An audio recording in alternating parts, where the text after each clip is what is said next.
Hola, bienvenidos a Cinefilia y otras hierbas, cine, televisión, música y videojuegos para escuchar.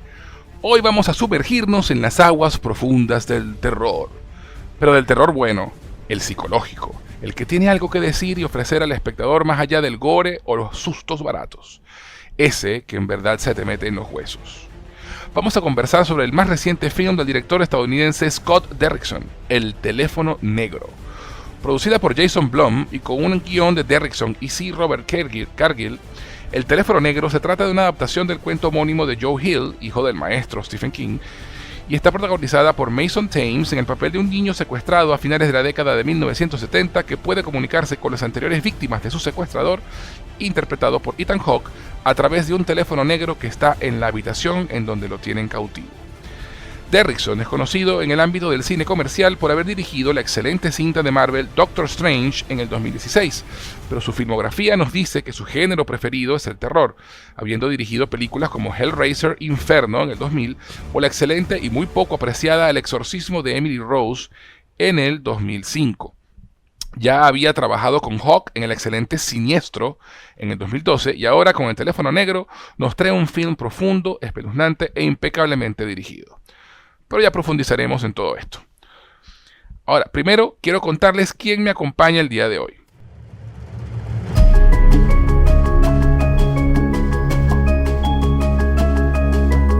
La idea del podcast de hoy, para que sepan todos, era que los colegiados del inframundo volvieran a la palestra luego de casi un año de hiato, después de hablar de Mike Flanagan.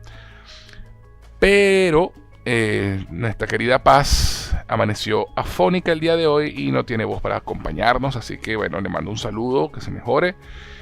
Y nada, pues quedamos dos miembros de la banda y pues desde Quito, Ecuador, nos acompaña el filósofo del inframundo, el crítico más aterrador del río Styx, Pablo Sánchez Noguera. Hermano, qué bueno que estás aquí hoy. No, qué alegría estar de nuevo aquí contigo en el podcast, chamo. Vamos a extrañar a Paz en el programa de hoy porque... Sí, vale. Ya estaba muy entusiasmada de grabar esta película, de hablar de esta película con nosotros. Y de pana que bueno, igual no se va a salvar de comentarnos, ¿no? Y de hacernos sus... Ah, no, por supuesto. Sus observaciones ya a posteriori sobre la película. Porque esta película hay que discutirla con Paz. Ella siempre tiene un punto de vista que vale la pena escuchar. Y la otra cosa, chamo, Emily Rose... mal apreciada, mira, eso es relativo, ¿eh? El exorcismo de no dije mal apreciada, dije poco apreciada, que no es poco apreciada. Repito, igualito es relativo, tiene sus círculos esa película. No, cómo no, pero nunca está en la conversación de las películas del género, así como de la buena, siempre está como por debajo de la mesa. Sí. No mucha gente la nombra. Esa sí te la compro, ¿no? A veces está muy por debajo de lo que tal vez esa peli se merece.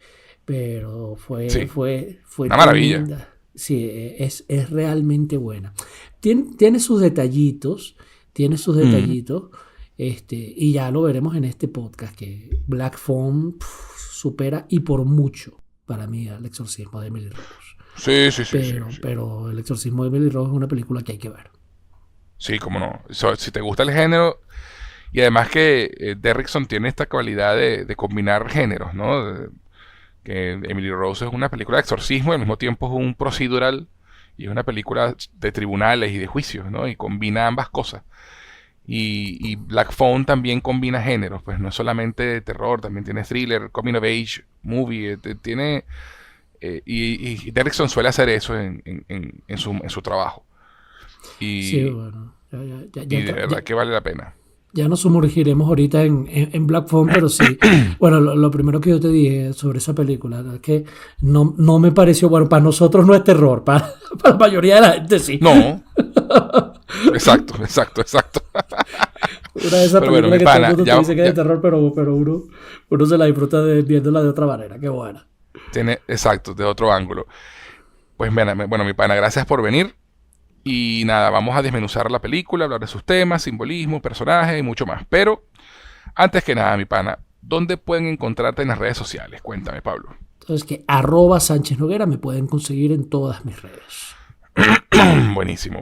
Bueno, y aprovecha de hacer tu publicidad. Cuéntanos en qué andas metido. Claro, vale. Tú sabes, yo hago mis ingresos online enseñando español a extranjeros la mayor parte del tiempo. Si tienen amiguitos que quieran aprender español como lengua extranjera, me pueden conseguir en mi página web www.learnspanishonlineacademy.com. learnspanishonlineacademy.com. Ahí estamos a la orden. Y últimamente la cuentica de TikTok se está moviendo muy bien, @clickspanish. Buenísimo. Pues nada, a quien les habla también pueden encontrarlo en Twitter como en Instagram como @gusenjoses, G-U-Z en José. Si nos están escuchando por Anchor, Apple Podcasts, Spotify o cualquiera de las plataformas de audio, les recuerdo que también pueden encontrarnos en iVoox, donde pueden descargar los episodios y escucharlos cuando quieran. Y adicionalmente pueden encontrarnos en YouTube como Cinefilia y otras hierbas. Si nos están escuchando por YouTube, no olviden suscribirse, compartirlo por lo menos con 2 amigos, dejar un comentario y un like, que eso nos ayudará a crecer y a encontrar más audiencia. También les informo a nuestros seguidores que Cinefilia y otras hierbas tiene un Patreon en el cual les ofrecemos beneficios adicionales a quienes decidan apoyarnos económicamente. Van a www.patreon.com/cinefilia y otras hierbas. Adicionalmente, si quieren escribirnos para hacer cualquier comentario, dejarnos un saludo o lo que prefieran, pueden hacerlo al correo cinefiliayotrashierbas@gmail.com. Pues nada, compadrito, comenzamos. Plomo a lampa.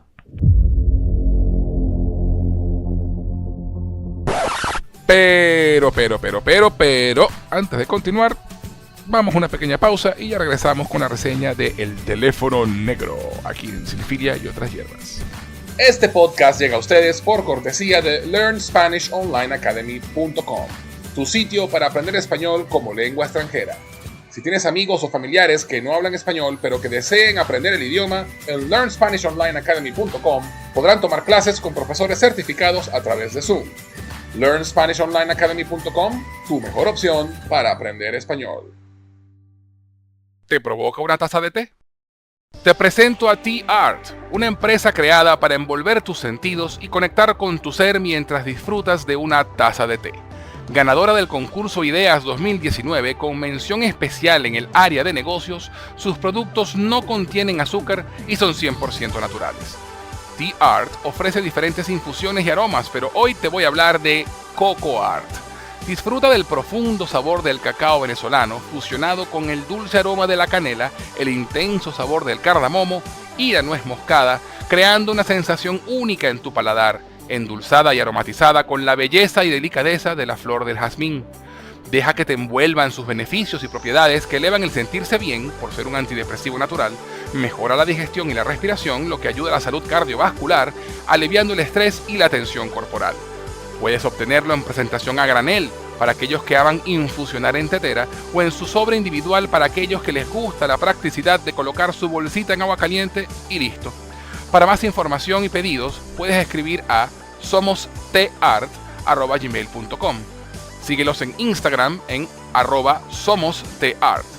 Envuelve tu ser con Tea Art. Y si te gustan las buenas historias y nunca has tenido el tiempo o la voluntad para leer los libros clásicos, tienes que visitar el canal de Audiolibros con Pablo en YouTube. Ya se encuentra disponible La Isla del Tesoro de Robert Louis Stevenson, Las aventuras de Tom Sawyer de Mark Twain, Drácula de Bram Stoker y se está publicando el libro Un capitán de 15 años de Julio Verne. Lo mejor de este canal es que es completamente gratuito. Además, podrás conocer al narrador, ya que le puedes ver la cara a Pablo mientras él te lee el libro y puedes seguir el texto en pantalla, ya que lo verás marcado con el cursor. Audiolibros con Pablo en YouTube es definitivamente una opción excelente para mejorar tu nivel de lectura con libros clásicos en español. Próximamente vendrán más libros en su canal, así que búscalo, visítalo, suscríbete y mejora tu nivel de español disfrutando de clásicos de la literatura. Señoras Frikis es el podcast de humor y nostalgia sobre juegos de rol, cine, televisión, cómics y música que nadie había pedido. Cada mes, 3 muchachas que pasan la treintena se sientan a la mesa para contar batallitas y hablar sin criterio de temas frikis desde un punto de vista desenfadado e irónico. El programa está disponible en iVoox, Apple Podcasts, Google Podcasts, Spotify y en su web www.señorasfrikis.com. ¿Qué esperas? Suscríbete y conviértete en un #Nieter.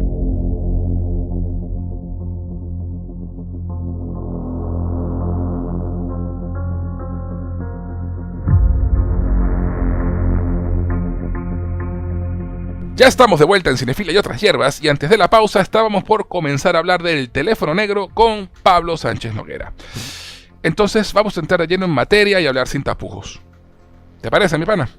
Sí, ya con spoilers para adelante, nada de sin spoilers, nada. Sí, hay que comenzar reseñando la película, chamo, porque incluso hay gente que aunque no le gusta el género y de repente le gusta escuchar hablar del género, y hay que hablar sobre la trama ampliamente, así que aquí sí no hay preámbulos, no hay tutía.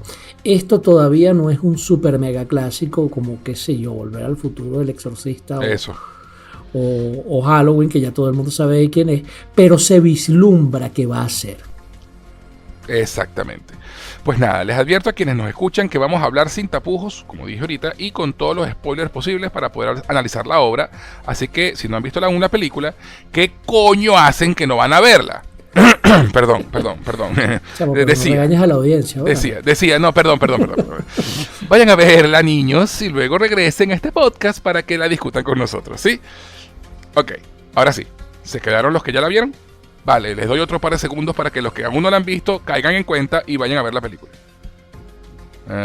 ¿Ya se fueron? Por fin. Ya me empezaba a impacientar. Ahora sí, entremos en materia. Pablo, ¿qué te pareció el teléfono negro? Si pudieras hablar de solo un aspecto de la película, ¿cuál sería? ¿Qué es lo primero que te viene a la mente? No, pero si quieres me preguntas cuál es la teoría, cuál es la ecuación que unifica la teoría de la relatividad con ¿cómo que se llama? Con la teoría de Stephen Hawking de los agujeros negros, chico. ¿Y cuál es la ecuación matemática que une todo y explica todo el universo? Ahora, qué pregunta tan difícil, chavo. O sea, así te lo comparo porque me gustó todo. O sea, hablar de un solo aspecto principal de esta película, que es lo que más te haya gustado, es difícil, porque desde las actuaciones, la fotografía, la música, la ambientación general, los metamensajes, el simbolismo, el ritmo que tiene, chamo, o sea, todo es maravilloso. Y es una de esas películas en donde valga la frase, valga el cliché, el todo es mejor que la suma de las partes. Desde muchos puntos de vista se puede apreciar. Incluso por momentos se te olvida que estás viendo una película de terror y simplemente estás en una película que es buenísima y ya más allá de su género. Yo creo que eso tal vez es lo que más me gustó de la peli, José. O sea, de pana que me sorprendió. Yo me esperaba una película de terror llena... Al uso, ¿no? Sí, o sea, una película de terror del siglo XXI, chamo. O sea, llena de estos clichés adolescentes. Más aún con este pana que acaba de hacer la película de Doctor Strange de Marvel, que tú dices, bueno, por aquí vienen los tiros, vamos a ver una peliculita así medio dominguera, chévere, bien. Guará, cuando ya cuando empieza, ya de por sí el primer golpe, el ambiente así setentoso, que apenas tira así hacia principios de los 80, finales de los 70, ya empieza como a golpearte, porque eso no es común en el cine de hoy en día. Y cuando después la trama se va yendo por un lado que tú no te esperas, que yo no me esperaba, entonces fue una gratísima sorpresa, fue una bocanada de aire fresco, chamo, en la cantidad de propuestas que, repito, que parecen sacadas de una máquina manufacturera, ¿sabes? Como hamburguesas de McDonald's. No es que tengan nada de malo las hamburguesas de McDonald's, pero esta película se siente hecha a mano, ¿sabes? En una industria que nos tiene acostumbrados a comer plástico, pues. O sea, además que hablando del tema de ese feeling final de los 70, principios de los 80, la película está ambientada en el 78. La fotografía tiene un tono sepia muy, muy sutil, ¿no? Y tiene ese feeling de grano. De hecho, las secuencias de los sueños de la hermanita del protagonista están filmadas en Super 8. O sea, tienen eso es lo que tú dices, esa manufactura, que se siente como una manufactura, le da a la película, desde un principio, como tú comentas, ese recibimiento a la audiencia de, ok, esto no es la típica vaina, porque ahorita está de moda el tema de la nostalgia de los 80, ¿no? Desde Stranger Things para acá ha sido como un boom que todo el mundo quiere meterse en ese rollo, ¿no? Pero siempre se siente glossy, se siente no se siente como un universo usado, ¿no? Como diría George Lucas, a lived-in universe, ¿no? Sino que es todo como muy pristino y muy, vamos a hacerlo todo bonito para que parezca a los 80. Y esta película no tiene eso, esta película se siente como si se hubiera filmado en esa época. Exacto, chamo. O sea, toda esa onda de nostalgia que viene, siempre hace homenaje a detalles y a íconos de la época. Esta peli no. O sea, salvando las megadistancias y las inmensas diferencias, yo no tenía una sensación de ver algo así con una película, tal vez desde la primera del Conjuro. Que tú dices que también tiene un toque medio... Sí. Chamo, pero es que los 70 son creepy. Vamos a estar claros. De por sí. De hecho, las películas hechas en los 70 de terror en particular, nada más por el grano de film y el tipo de fotografía, ya ahí llevan un par de escalones de creepy ganados, ¿no? Ya, totalmente. Incluso, no sé, cuando tú empiezas a ver Monty Python, yo apenas veo la película y si los tipos no tuvieran diálogo, yo me asustaría. Porque... Pues ese tono medio sepia setentoso, chavo, da miedo. Sí, totalmente. Yo creo que eso es culpa del Exorcista. Ya todo lo que uno ve, donde está la gente así con pantalones campana, cuello tortuga y tono sepia y grano, tú dices, ya, esta vaina es cagante. O sea, el Exorcista y la profecía. Y de Omen, exactamente. Tú dices, oye, vale, qué vaina tan creepy. O sea, no, los 70 son creepy, la gente era creepy, las fotos son creepy, todo es creepy, ¿vale? Sí. Pero repito, exacto. Tú lo has los dicho, hippies son creepy, no jodas. Exacto, eso es el verano del amor. Bueno, eso ya son los 60. Son los 60. Pero los hippies en los 60 estaban bien, los Beatles. Los hippies en los 70 son creepy. Eso. La música de disco es creepy.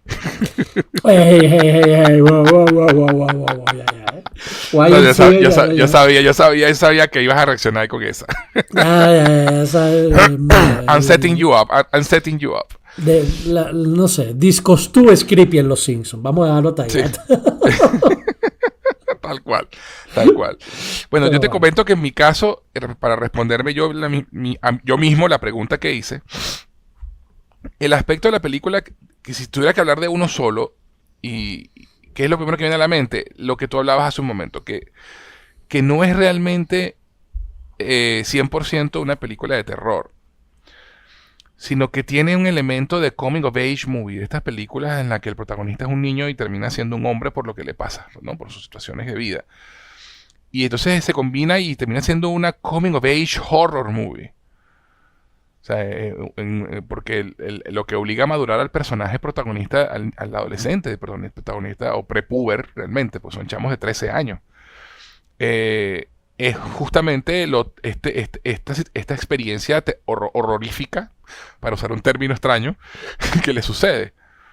Entonces termina creciendo y madurando a través de esa experiencia. Lo que en una película normal de drama sería drama familiar o lo que fuera, aquí es, mira, me secuestraron y me tuvieron encerrado en un cuarto y estuve hablando con fantasmas durante unas semanas o unos días. Y ese elemento justamente es lo que más me sorprendió de la película. O sea, realmente, como tú dices, no es una película de terror del nuevo milenio, al que uno está acostumbrado, en la que hay gore, en la que hay jumpscares, que aquí los hay, pero están muy, muy bien utilizados, sino que realmente va de los personajes. O sea, es un terror psicológico.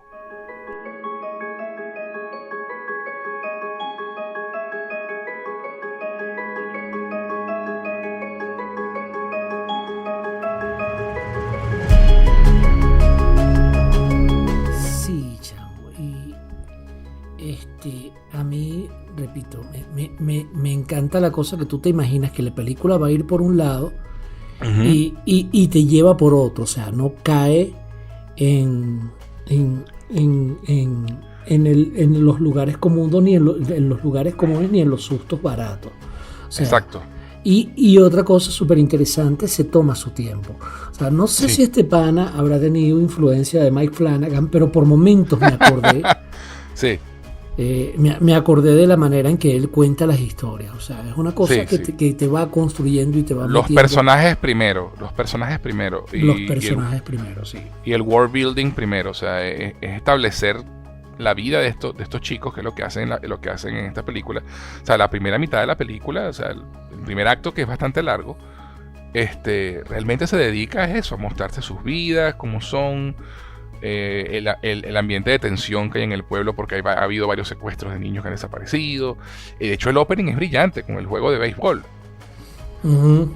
Y este bateador, el chamito asiático, que termina siendo la otra víctima más.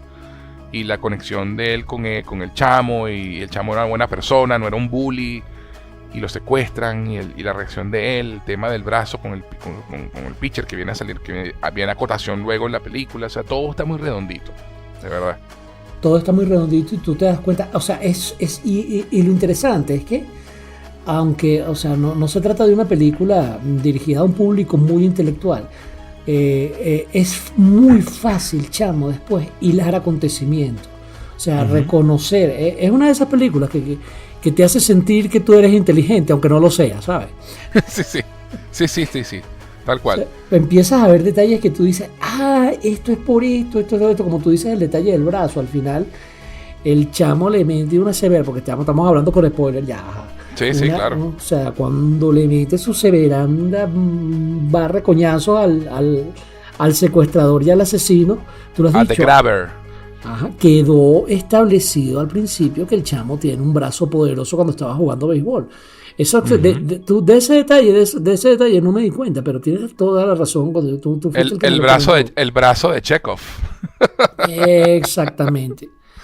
Y tú dices, wow, en serio que bien lograda. Sí, totalmente. Sentido. El guión es completamente redondito. De hecho, no me he leído todavía la historia de Joe Hill. De Joe Hill, exactamente. No me he leído la historia de Joe Hill, pero ya me descargué el libro. Me dije, me tengo que leer esa vaina. O sea, me pregunto. Sí. De hecho, yo no sé si sabías, pero ese libro fue la primera publicación digamos, en formato largo de Joe Hill. No sabía. Está basado, porque sabes que es un cuento corto que está incluido en un libro que se llama 20th Century's Ghosts, o Fantasmas del siglo XX. Es una colección de cuentos cortos que se publicó en el 2005 en el Reino Unido y en el 2007 en Estados Unidos. Y ahí hay unos bastantes cuentos cortos, y uno de esos cuentos cortos es de Black Phone.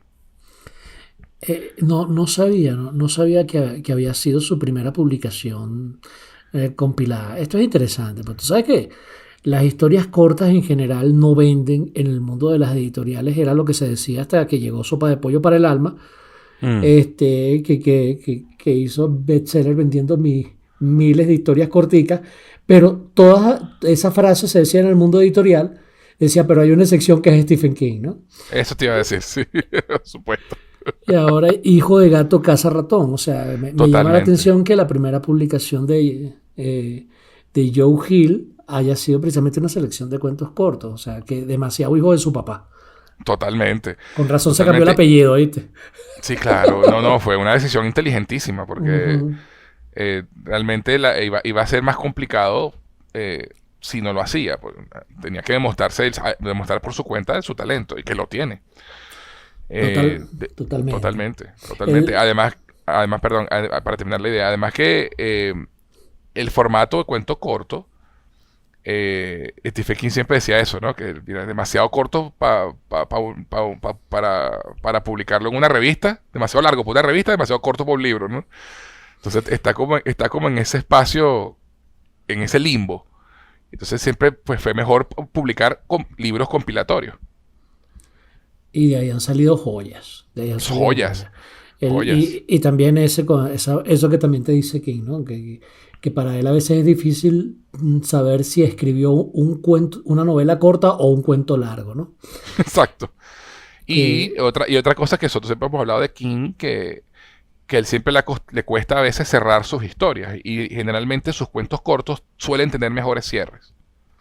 Sí. Y bueno, y vemos que Joe Hill heredó de su padre el talento para escribir, pero es mejor cerrando historias. Chamo, eso te iba a decir. Esta película tiene un final tan satisfactorio. Totalmente. En serio, tú sabes que es jodido ir a ver una película de terror donde tú salgas feliz. Sí, es súper positiva. Es una película positiva. Es que por eso decía, es una película que es un coming of age horror movie. Ajá. O sea, el personaje principal termina mejor que como comenzó. O sea, y la experiencia lo hizo mejor persona, incluso. Totalmente, o sea, es una película increíblemente optimista. O sea, o sea, lo arrecho esta película y tal vez, no sé, conversando contigo, tú sabes que a veces cuando uno habla, a veces, yo creo que yo soy de esas personas, ¿no? Que a veces verbalizando las cosas, como que llego a dilucidar qué es lo que realmente pienso. Y yo creo que eso es lo que más me gusta de la película. Me explico.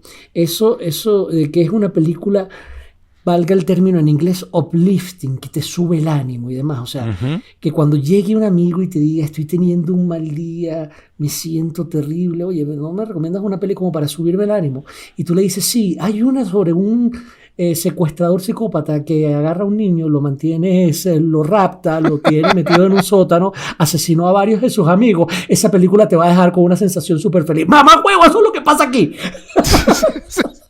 Sí, totalmente. O sea, y obviamente no es lo común en una película de este género. Exactamente, o sea, no es o sea, por completo. O sea, es un dramón porque en serio, y esto es lo arrecho de la vaina, o sea, tú sabes, esto es lo que a mí me gusta yo, y creo que ya lo hemos comentado más de una vez en tu podcast, o sea, que esto es terror seguro. Tú sabes que tú estás en una montaña rusa con la barra de seguridad puesta, ¿sabes? Es una película que tú sabes que tú estás viendo algo diseñado para divertirte.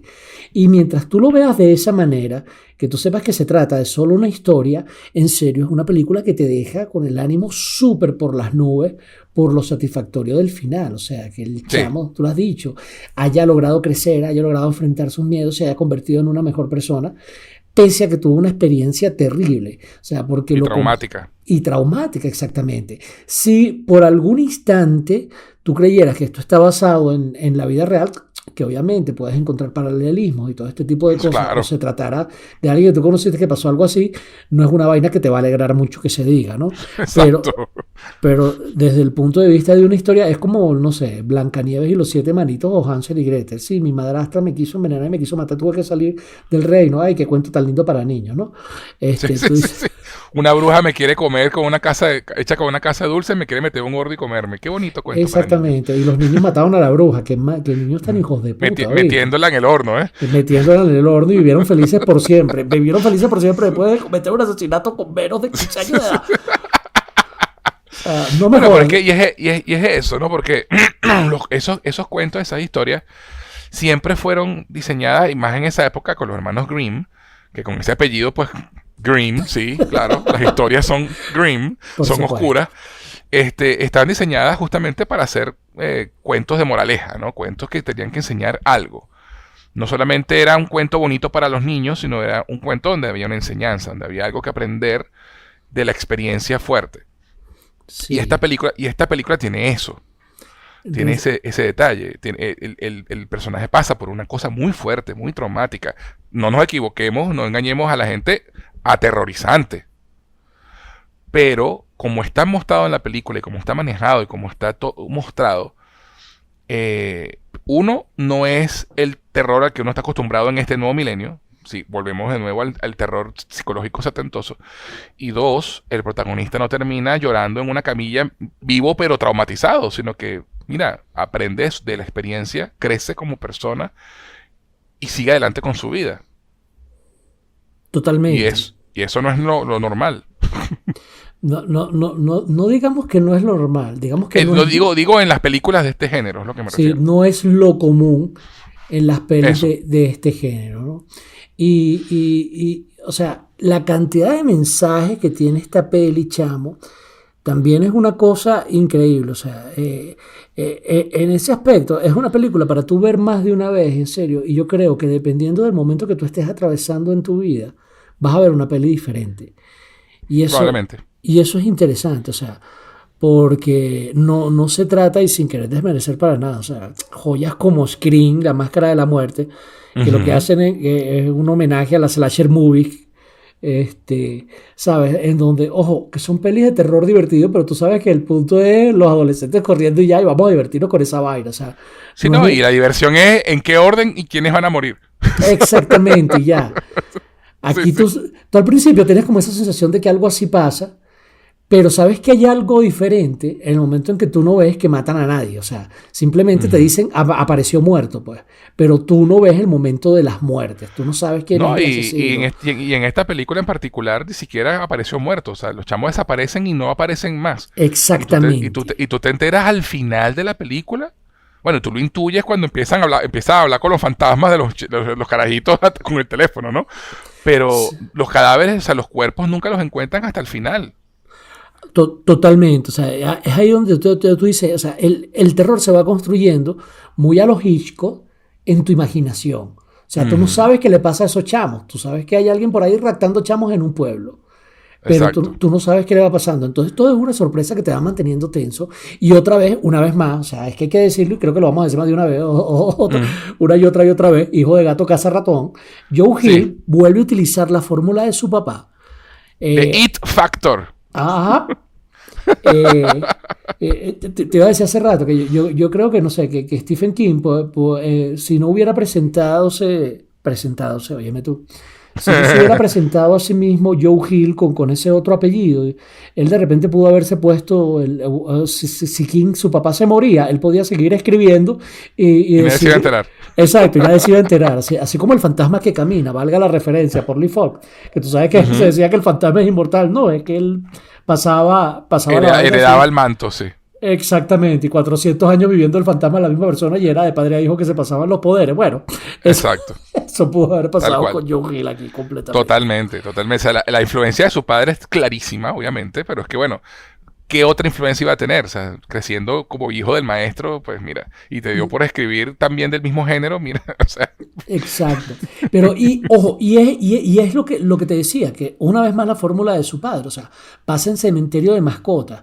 Llega, y a mí me ocurrió, en cementerio de mascotas tú no ves nada sobrenatural hasta cierto punto fuerte, ujú, hasta bien entrada la la trama. historia, Ajá, hasta bien sí. entrada la historia. Bueno, Cuando muere Church, cuando Mary Church, ahí tú dices, verlo, se puede revivir el toche gato y tú dices, oye, interesante.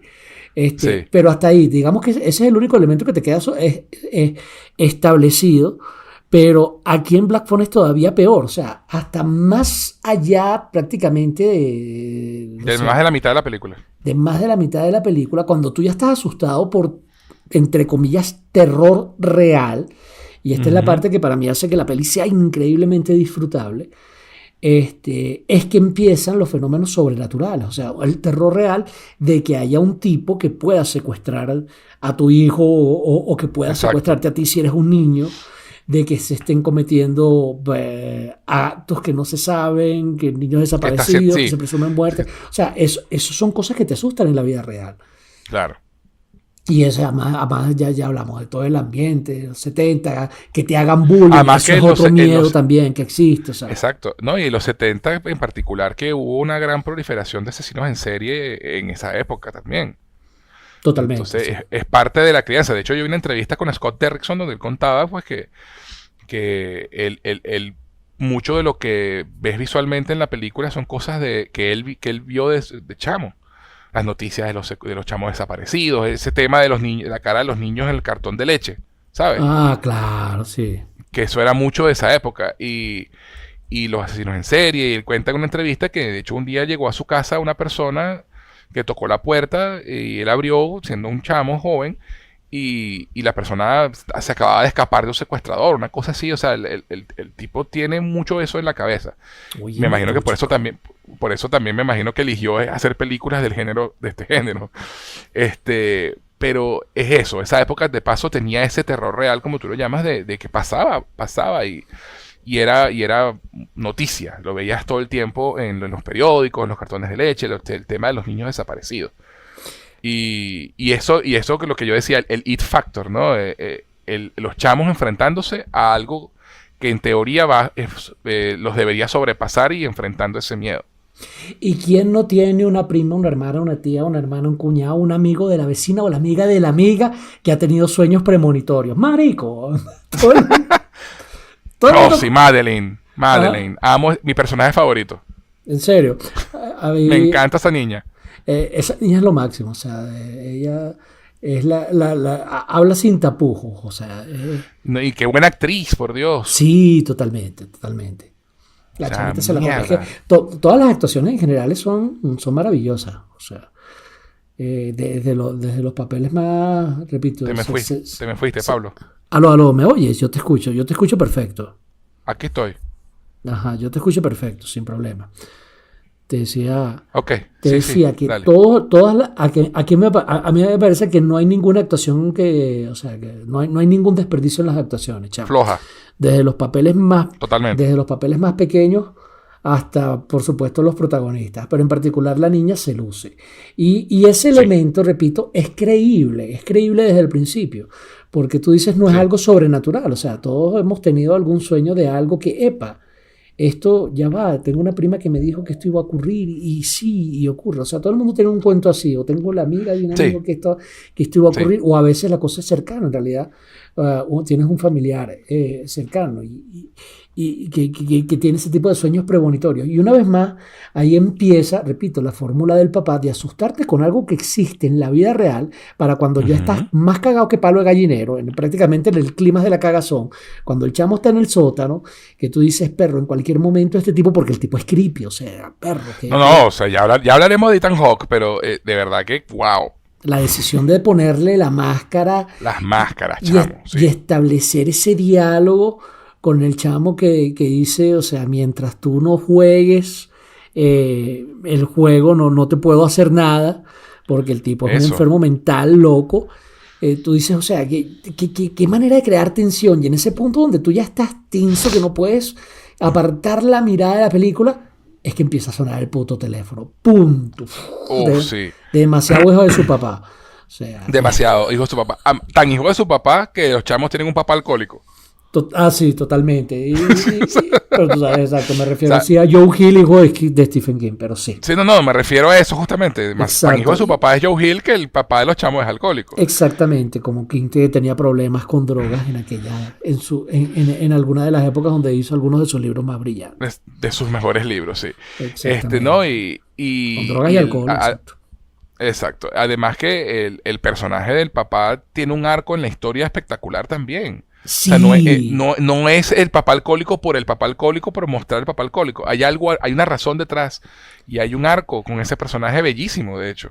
Totalmente, no es unidimensional, no es el Jack Torrance de Stanley Kubrick. De Kubrick, exacto. Que es un mardito y ya. Sí, ódienme todos los cinéfilos intensitos. La cagaron con esa adaptación, I'm sorry. Visualmente la película es brutal, sí, la atmósfera, lo que tú quieras, pero la historia... No, y la actuación de Jack Nicholson es maravillosa, o sea, para ser un personaje. Claro, porque hace de Jack Nicholson. Exacto, Jack haciendo de Jack y le queda bien, exacto. Exacto. Pero es eso. Vamos a estar claros, pero el personaje no es así en el libro y en eso estamos clarísimos, o sea. Sí. Que quienes leímos la novela ya llamamos esa historia. Pero exacto. Este tipo, o sea, a mí lo que me sorprende, creo que te lo comenté, ¿no? Exacto, que no, pero tú me dijiste esto hay que decirlo en el podcast, y yo creo, o sea, es que esta película pudo haber sido una miniserie, chamo. Sí. Esta película pudo haber sido una miniserie de 8, 10 capítulos y hasta de 2 temporadas, o sea, porque pasa tanto en tan poco tiempo y lo mejor es que pasa de una manera tan fluida y tan sencilla, o sea, en otras palabras, orgánica, pasa de manera orgánica. Totalmente. No se ve forzado nada. Totalmente. Joe Hill se imaginó una historia que pudo haber escrito en 1000 páginas y utilizó esa fórmula que King habla mientras escribo, que dice, no, la versión es definitiva, es la primera que tú escribiste menos el 30%, quédate con el lomito. Para mí que este tipo, o sea, repito, tenía 1000 páginas y dijo, no voy a quitar el 30%, voy a quitar el 80% y me voy a quedar con el 20%. Fue el principio de Pareto, chamo. O sea. Tal cual. Tal cual. El principio de Pareto del 80-20, que uno dijo, voy a quitar el 80% de grasa en esta vaina y me voy a quedar con el puro lomito supremo. Y todo, absolutamente todo lo que pasa es maravilloso. En ese sentido, sí, porque tú pudiste haber hecho un capítulo y haber contado una historia de cada uno de los chicos que este tipo secuestró. Y haber hecho eso, repito, una cosa mucho más larga, tipo, qué sé yo. No, incluso pudo haber caído en la tentación de explicar los motivos del secuestrador. Correcto. Y eso es parte también de la maravilla de esta peli, que al final tú nunca sabes por qué este tipo está haciendo lo que está haciendo, y lo arrecho es que no importa. No importa. No, y tú puedes intuir por ciertas cositas, ¿no? Que pasan en la actuación de Ethan Hawke, por ejemplo, el tema de las máscaras, por qué usa las máscaras. Cuando se la quita, la reacción que tiene cuando el chamo le quita la máscara, ¿sabes? Te dice muchísimo. Te dice muchísimo, no le gusta su rostro, algún trauma en su vida, pero no te explican nada, no hace falta. En ese aspecto, la película es inteligente, y tú lo has dicho, no cae en ese pecado de estar diciendo palabras innecesarias en la historia, de no escribir palabras innecesarias. Nos vamos a remitir a la literatura, o sea... Exacto. Exactamente, no estar escribiendo palabras innecesarias en el guión. Pero ojo, y esa es una de las cosas, entre comillas, que tú sales también queriendo saber más. O sea, que tú hayas visto una película, la película se haya terminado y tú sigas con ganas de ver más, es algo que yo tenía muchísimo tiempo, chamo, que no me pasaba en el cine. O sea, ni con El Conjuro. Yo creo que desde El Señor de los Anillos, una vaina así. Sí. Y entre comillas El Señor de los Anillos, porque tú sabes que la vaina continúa. Pero aquí la película se acaba, el cierre es redondito, no hace falta hacer más nada, aunque ya vamos a hablar de la posible secuela. Pero te quedas con ganas de eso, de saber, bueno, cuál es el pasado de este tipo, por qué fue así. Y cuando te das cuenta realmente la historia, no importa, no hace falta en lo absoluto. O sea, porque no va de eso. No es El silencio de los inocentes. Exacto. O sea, la película no es el asesino, es el chamo. Eso. Y su historia y lo que vive y el trauma que pasa. Y además, como tú dijiste hace un rato, la película está siempre enfocada desde la perspectiva o de los chamos o de la policía, ¿no? Sí, y la policía es accesoria, Es totalmente accesoria, pero vale la pena solo por la escena cuando interrogan a la niña en el colegio. Ah, totalmente. De hecho, yo leí que esa fue la escena con la que audicionaron a las posibles actrices para hacer ese personaje. Con razón quedó. Y esta niñita, Madeleine McGraw se llama la actriz, había audicionado, pero tenía un papel en una serie creo que era de Disney, de Disney Channel, de estas series de adolescentes, de carajitas. Y a Scott Derrickson le gustó tanto la audición de ella, que la esperó. Wow. O sea, esperó a que la chama grabara lo que tenía que grabar para poder usar en la película. Lo que son, repito, las cosas de haber visto una actriz en una situación. Yo a ella me la imagino en cualquier lado menos en Disney, ¿oíste? Para que tú veas. Bueno, a mí también me sorprendió. Menos en Disney clásico, porque ahorita Disney, capaz y Disney es dueño de este podcast y no lo sabemos. Exacto. Tal cual. Pero es eso. O sea, la niñita de verdad que Madeleine, excelente. Y esa escena con la policía interrogándola es maravillosa. Sí. Y hablando un pelo del tema del papá de ellos y la relación, fíjate que él tiene esa relación con ella en particular, porque te vas enterando que él está así, él es alcohólico y la cosa porque su esposa murió. Y la esposa tenía los mismos sueños premonitorios que Gwen. Y el papá tiene esa dicotomía de, uno, no quiere que su hija le pase lo que le pasó a su esposa, y dos, tiene ese tema de que cada vez que la ve se recuerda a su esposa. Entonces tiene una relación como de amor-odio con ella en particular, ¿no? Y hay una escena muy dura en la que el papá le cae a collazo con una correa, una vaina, Y la película no se aleja de eso, ¿sabes? Te muestra la vaina y te obliga a verlo. Sí, pero no llega a ser grotesco. Y eso, No, para nada. Y para eso nada. es interesante. Te compra, repito, y eso es terror real, ¿eh? Sí, por eso. No es grotesco, lo que lo hace más real. Uh-huh. Pues tú No sabes es sobreactuado, no es así en los gritos y rompiendo platos hacia los Cory Corleone. Me quitaste las palabras de la boca totalmente, ¿no? No es Cory Corleone. Bueno, Coppola lo dice, que esa es una escena filmada por un director que nunca había filmado violencia en su vida. Y se nota. Y se nota. El Padrino es una película perfecta, pero esa escena es... Mira. Sí. Realmente, pero bueno. Pero volvamos a esto. O sea, el terror real, eso. Te muestra la crudeza y te hace ver la escena completa. Y te hace ver cómo la persigue por la casa cayendo la coñazo.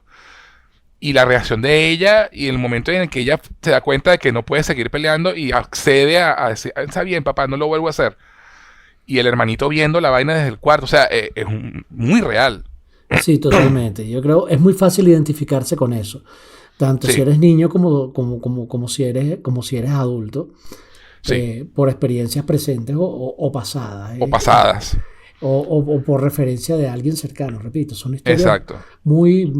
es algo muy cotidiano, y más aún que el papá tampoco es un trimardito, ¿sabes? Es el típico papá que te pega porque te quiere, porque no porque no es que le fractura los brazos a los niños ni nada por el estilo, que hay monstruos así, ¿no? O sea, es el que saca la correa y le da su par de correazos para que les duela moralmente, pero les pega. Exacto. No, y además eso te muestra también entonces la unión que tienen los dos hermanos, ¿no? Porque eso es bien bonito también, la conexión que tienen ellos dos. Que eso también pasa. Sí, totalmente, pues obviamente. Y con un papá en esas condiciones pasa más. Mira, ¿a quién tengo para apoyarme? A mi hermano. Y de paso también te muestran el tema de que quieren a su papá también, ¿no? Porque está la escena en que el papá se queda dormido y la chamita va y le apaga el televisor y ¿sabes? Te muestra ese realismo de ese tipo de situaciones. Y es lo que yo te decía, que esta peli, o sea, se pudo haber, o sea, pero es que hubo tantas cosas que pudieron haber salido mal, chamo. Exacto. Hubo tantas cosas que la pudieron haber cagado. Y lo interesante es que tanto el director como el productor, como el mismo Joe Hill que concibió la historia, no cayó en la tentación de adentrarse en la historia de la mamá, que es una historia que seguramente puede ser interesante, así como adentrarse en la historia de los otros chamos que fueron secuestrados, así como adentrarse en la historia del asesino psicópata. O sea, hablando de todo esto, no es extraño, y hablando de numeritos, o sea, esta peli costó alrededor de 19 millones de dólares, y se está proyectando que porque todavía sigue en cartelera en más de un lugar, y se está proyectando que va a producir entre 160, 170, casi 200 millones de dólares. Entonces, cuando tú tienes ese retorno, ¿sabes? Claro.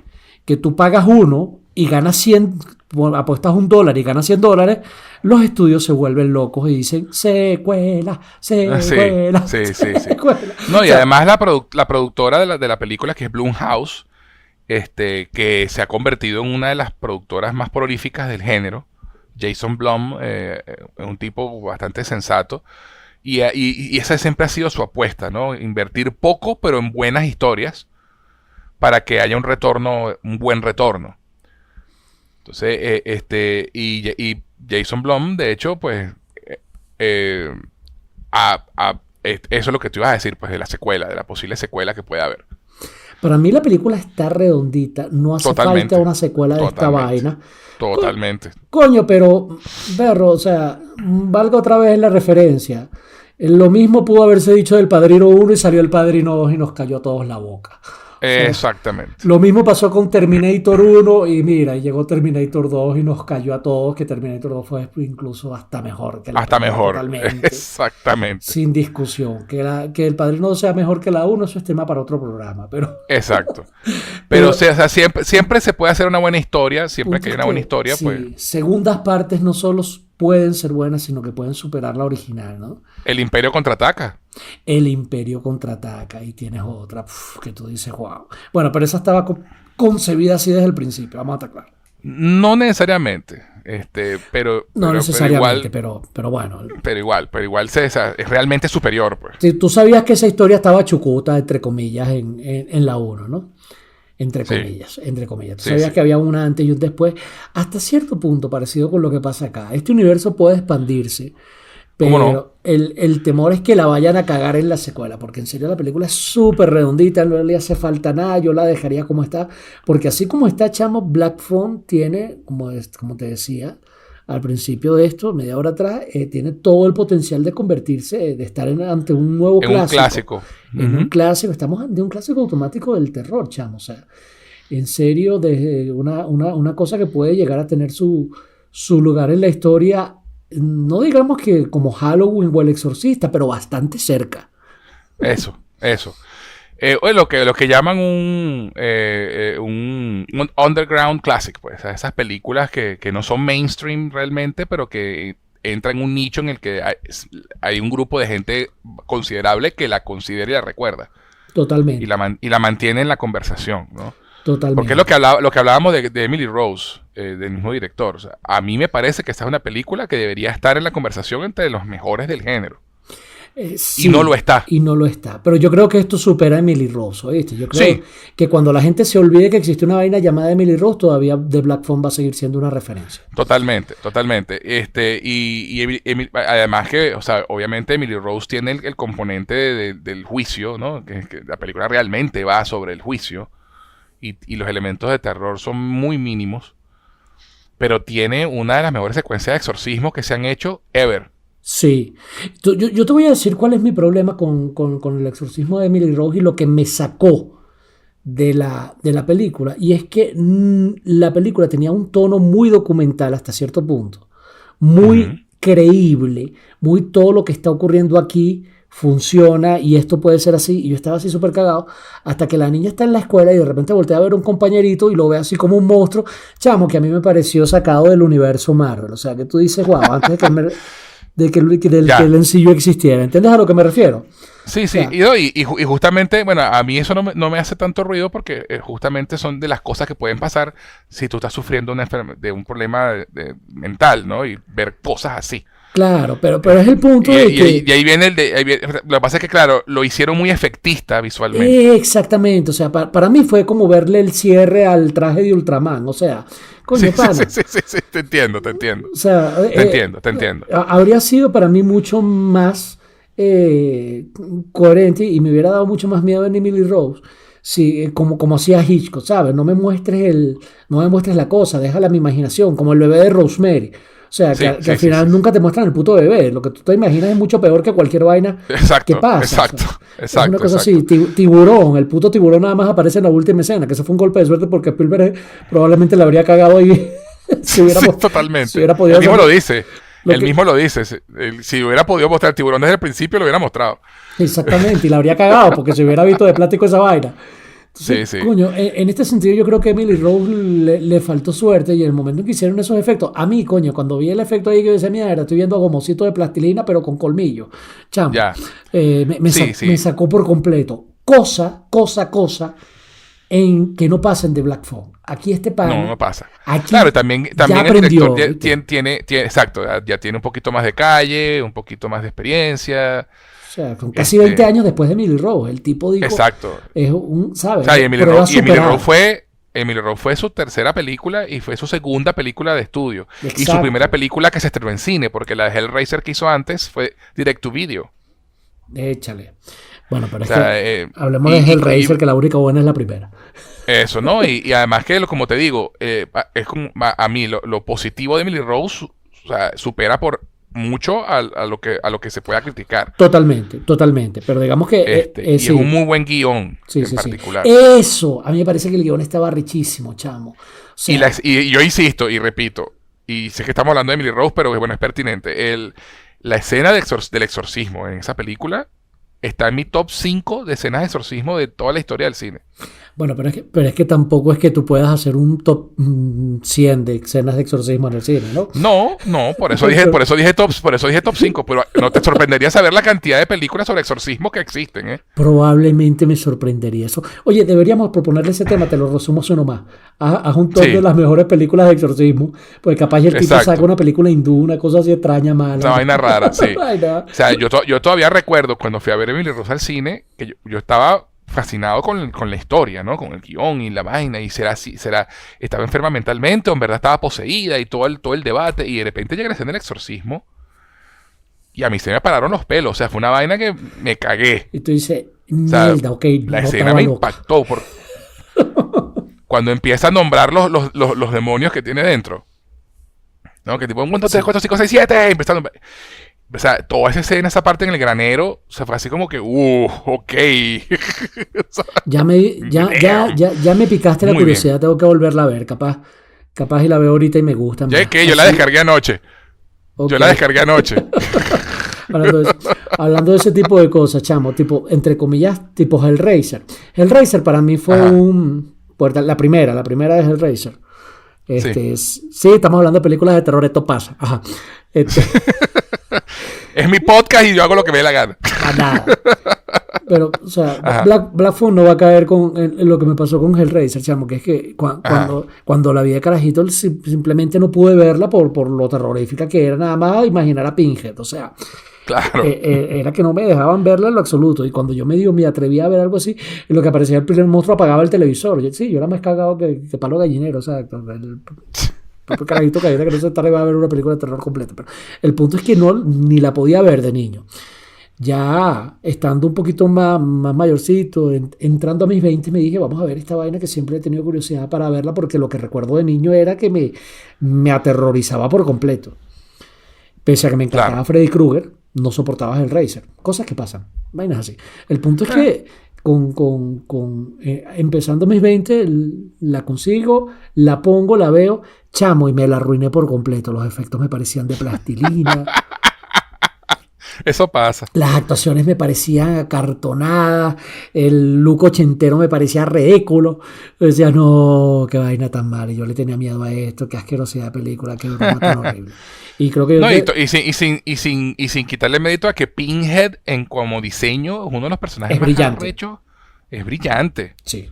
Es brillante, totalmente. Y el tema del terror del terror ligado al sadomasoquismo y todo esto es interesantísimo. Hay una connotación sexual maravillosa en esa peli. Sí. Que tú no aprecias hasta que tienes cierta cantidad de años. Exacto. Y el sexo aterra también, exacto, ¿no? Y también así hay cierto, los metamensajes de Hellraiser, eso es un tema para otro podcast, ¿no? Se nota que esa película se hizo en el momento en que estaba de moda el cubo Rubik, porque esa mierda era otra cosa que te daba terror, tratar de resolver un cubo Rubik. Sí. Tal cual. Ese miedo a los reempocabezas desconocidos. Pero bueno, el punto es que yo te eché el cuento, la vi de nuevo hace poco, creo que fue. Tú sabes que tú estás viendo, cuando dices hace poco, fue hace como 2 o 3 años. Exacto, sí. Antier, como dicen los orientales aquí. Antier. Esa fue hace como hace 6 meses. Y después de verla me paré a aplaudir. Qué película tan buena, chamo. O sea, viendo que es una película... ¿Cómo cambia tu perspectiva con el tiempo? Totalmente, sí. O sea, de niño no la soportaba. En mis 20 me pareció ridícula. En mis 40 me pareció una maravilla representativa del cine de los 80. Que es un tipo de cine que nunca se va a volver a hacer. Exacto. Y de hecho, por eso se ha mantenido todavía en la conversación. Hellraiser está en la conversación de esas películas icónicas de horror, porque eso ya no es terror, es horror. Eso es horror. En aquel momento era grotesco, en aquel momento eran, entre comillas, esos efectos eran creíbles. Hoy en día tú sabes que estás viendo algo que es completamente fake, totalmente falso, pero es la demostración de un tipo de cine que ya no existe en Hollywood y que probablemente no volverá a existir más nunca. Precisamente porque ese tipo de cosas grotescas ya no venden. Y o hacer efectos demasiado realistas hoy en día van en contra de la norma, pero en aquel entonces se podía. Es como Robocop. La primera Robocop es perfecta. Eso, una maravilla. Y tú sabes que esas escenas hoy en día no existen y son parodias. Pero bueno, el punto es que Bueno, Black Phone no va a caer en eso, chamo. O sea, sí, es una película que tiene el potencial de ser timeless. totalmente. Totalmente. Black Phone para mí va a quedar, entre comillas, tipo clásicos de eso, sin querer subirla al nivel de influencia de lo que El viento se llevó o El Padrino, pues va a quedar como ese tipo de películas que van a tener 40, 50 años y tú las vas a poder ver y nunca vas a sentir que es una película de mierda, no, en lo absoluto. O sea, tiene otra serie de elementos, Y cuando entras en el terreno fantástico, y en la parte de los efectos especiales, están hechos con mucha mano izquierda, con mucha sutileza, con muy buen gusto. Sí. No, y lo que nos lleva al principio de todo este gigante paréntesis divino que hicimos sobre Emily Rose y Hellraiser, no como en Emily Rose, que a mí me sacaron los efectistas de lo metido que estaba en la trama. Aquí no, todo lo contrario. Cuando llegan los efectos especiales están hechos con una sutileza tan agradable que no hacen más que profundizarte en la historia en lugar de sacarte y sentir que estás viendo una película de Marvel. Son completamente coherentes con la época y eso es muy difícil de lograr, por cierto, en una historia de fantasma, chamo. ¿Cómo no? Y más en una historia de fantasma de los 70, porque eso es tecnología del siglo XXI, esa clase de efectos. Y sin embargo, combinan a la perfección están muy elegantemente integrados en la película. Integrados en una estética de hace ya no 40 años atrás, sino 50, 60 años atrás, no sé ya cuánto tiempo. O sea, ya cuando hablamos hace 30 estamos hablando de los 90, hace 40 los 80, exacto, hace 50 años que es los 70. O sea, es una estética de hace 50 años y le metes efectos del siglo XXI y la vaina combina. Eso no es algo que tú ves comúnmente hoy en día. Y ahí otra vez valga de nuevo la referencia con El Conjuro. O sea, El Conjuro fue otra que logró hacer ese tipo de cosas, pero en El Conjuro hay más elementos fantásticos. Aquí son menos, pero están hechos muy bien logrados.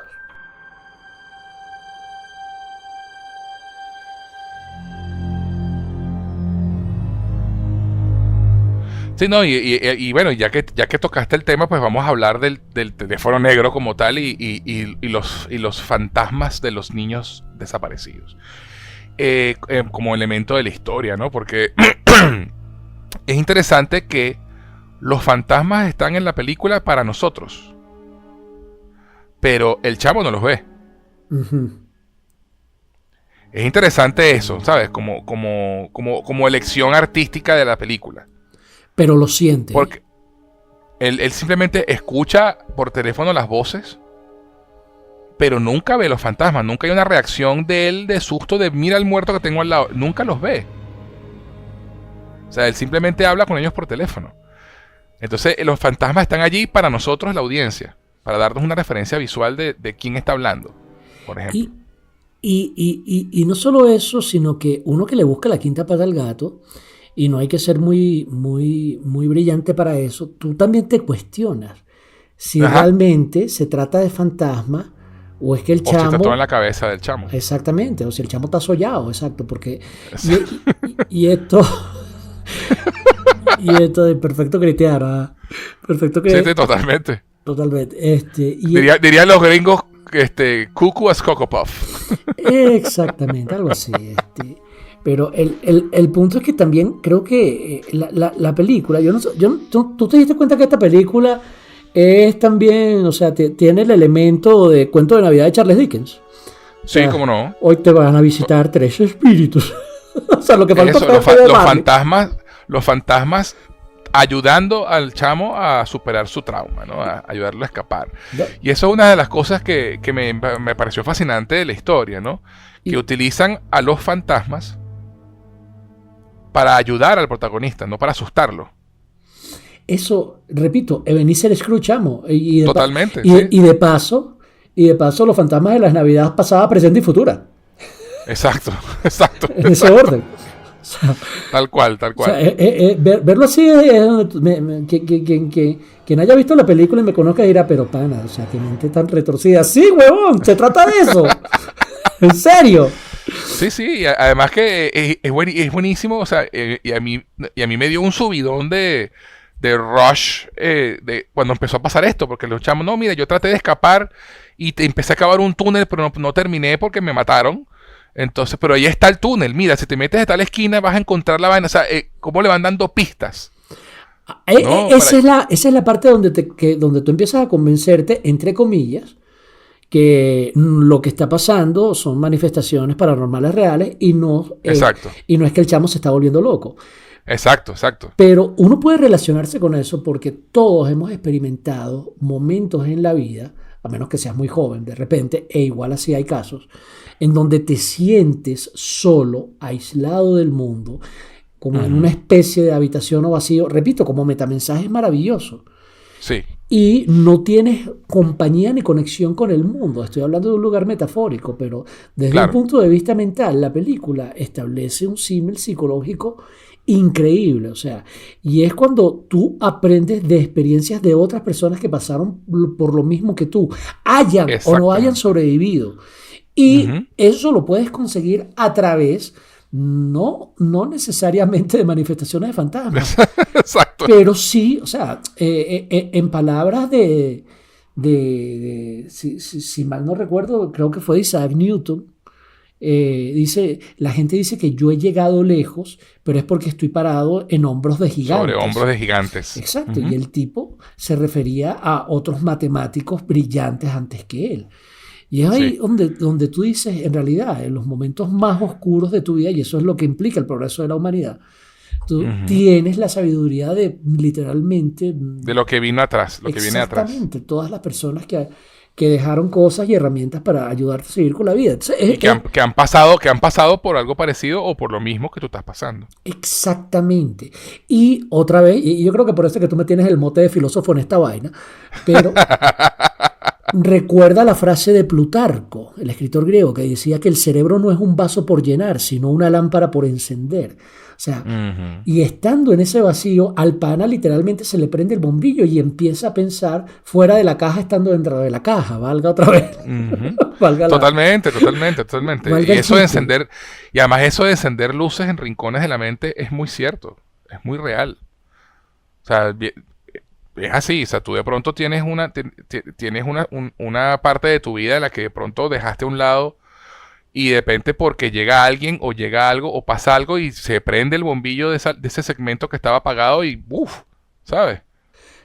Como metáfora del proceso de superación del trauma e incluso del proceso, como metáfora del proceso y que me corrija un psicólogo de la depresión, que es una gran epidemia del siglo XXI, por cierto. Sí, señor. Es brillante, porque estás metido profundo en una habitación, te sientes atrapado por un monstruo del que no puedes salir, e incluso el chamo quiere rendirse, los mismos fantasmas le dicen, mamá huevo, no tienes derecho a rendirte. O sea, tienes que jugar. Y tienes que jugar, y no por ti, por nosotros. Exacto, porque tú todavía puedes hacer algo y nosotros ya no.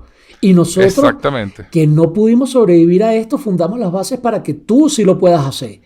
Y es donde el chamo se crece. Y esto es lo que hace que la película sea tan, valga otra vez la palabra en inglés, lo que la eleva. Lifting, exacto, lo que la eleva. Es la palabra, yo en español, lo que la eleva.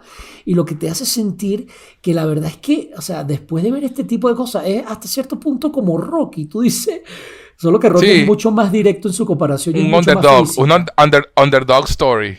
Nadie apuesta porque este chamo vaya a poder solucionar y salir de ahí. Y de hecho, o sea, y fíjate lo que tú... crece, no, y de hecho, disculpa que te interrumpa, pero es que me pasó lo que dijiste ahorita, que uno conversando la película vas teniendo como epifanías, ¿no? Y fíjate que cómo te muestran al chamo desde el principio, asustadizo, le hacen bullying, no se defiende a sí mismo. O sea, te presentan al chamo de esa forma para justamente ese es su arco de personaje, pues. Aprende a defenderse. ¿Y quién es el que le da el empujón final? El chamo que lo defendía de los bullies. Que ya no está. Que ya no está. Ahora no estoy yo, tienes que valerte por ti mismo, mamá huevo. Y sabes que puedes. Básicamente es lo que le dice. O sea, échale bola. Porque ya yo no te puedo defender. Yo me jodí. Y le dice... O sea, es muy arrecho. Y sabes que puedes. Pero me garantizas que voy... No hay garantía. No, o sea, garantía. La parte buena de la peli... Está en ti.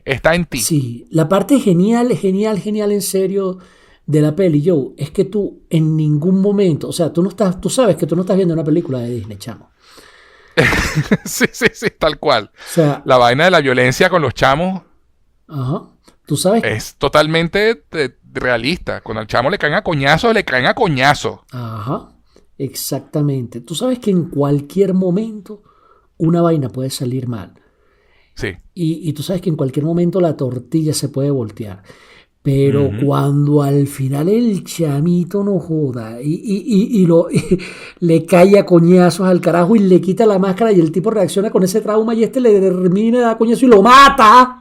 Sí, porque lo mata, eso es lo más arrecho, o sea, no es que escapa, mata a su captor, o sea, enfrenta sus temores y los derrota, los destruye. Ajá, pero una vaina, repito, tan políticamente incorrecta como hoy en día, un niño matando a un asesino en serio. Es que me imagino la vieja del cafetal de lo políticamente correcto.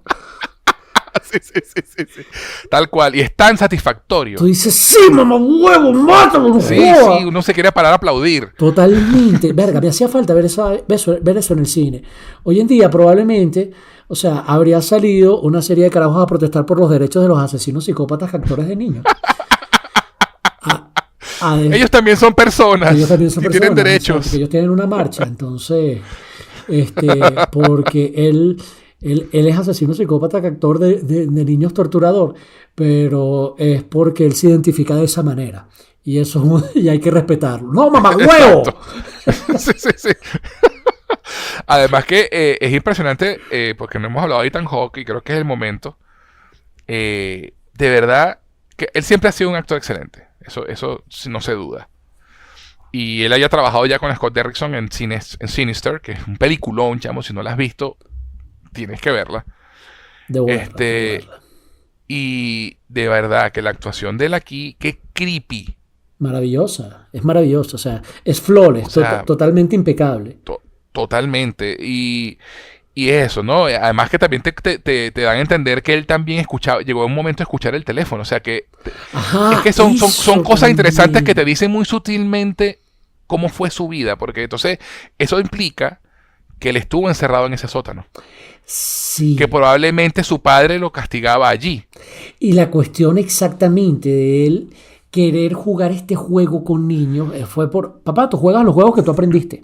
O sea, sí, no, y además fíjate que tiene como un fetiche con los chamos de pelo largo, porque todos los chamos que secuestra son chamos melenudos, y en un momento que juega con el cabello del chamo en un momento. Bueno, a honor de la verdad, en los 70 todo el mundo tenía un fetiche con el pelo largo.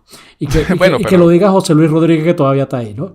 Exacto. Pero bueno, ese juego que lo lo llamaba chico malo, naughty boy, ¿no? Niño malcriado. Ajá. Y ese detalle de dejar la puerta abierta, esperando que el chamo vaya para esperarlo sentado con la correa. O sea, eso es papá. Sí. Y también hay un componente en la palabra naughty en inglés que implica algo sexual, que no necesariamente es así. Pero ahí es donde tú dices, empiezas a ver detalles muy, muy sutiles y aquí ya estamos hilando fino, tratando de decodificar al asesino, que es una de las cosas maravillosas de la peli. Eso. Aquí, en ese aspecto, sí apuesta mucho por la inteligencia del público. O sea, totalmente. La historia principal es muy fácil de consumir. Las sutilezas son para gente que le gusta hilar fino, chamo.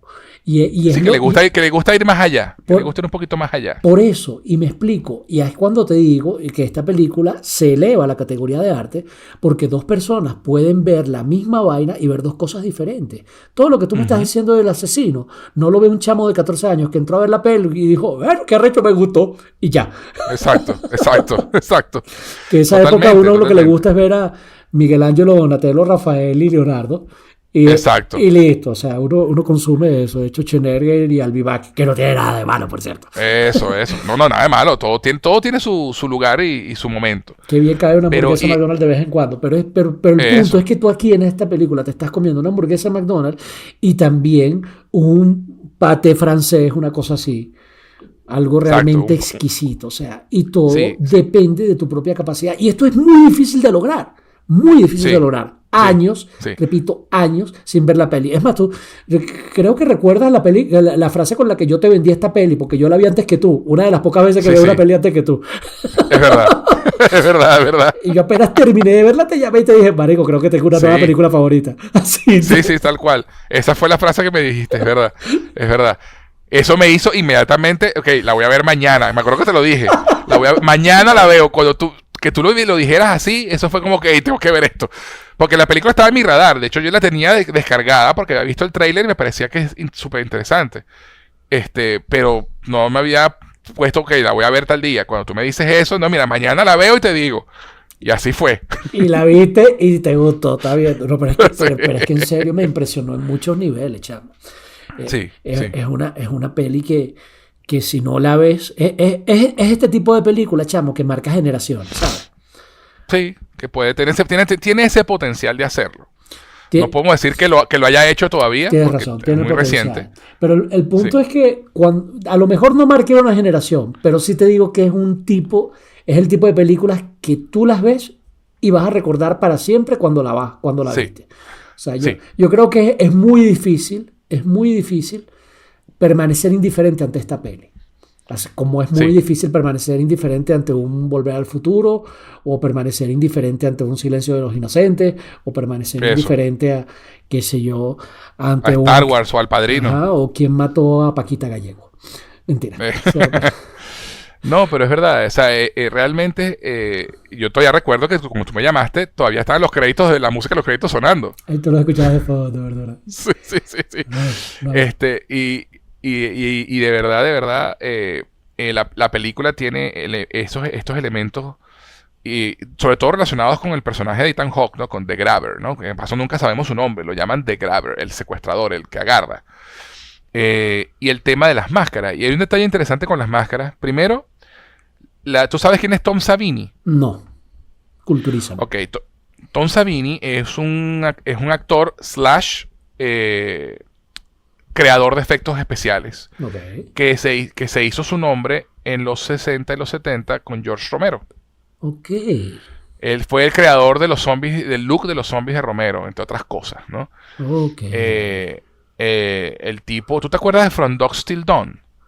La película del Crepúsculo al Amanecer, que es de Tarantino, guión de Tarantino, dirigida por Robert Rodríguez, Ya. con George Clooney, Sí, que son vampiros en un bar. sí, sí, sí, sí, sí, sí, sí, ya Ajá. la ¿Tú ubico. te acuerdas?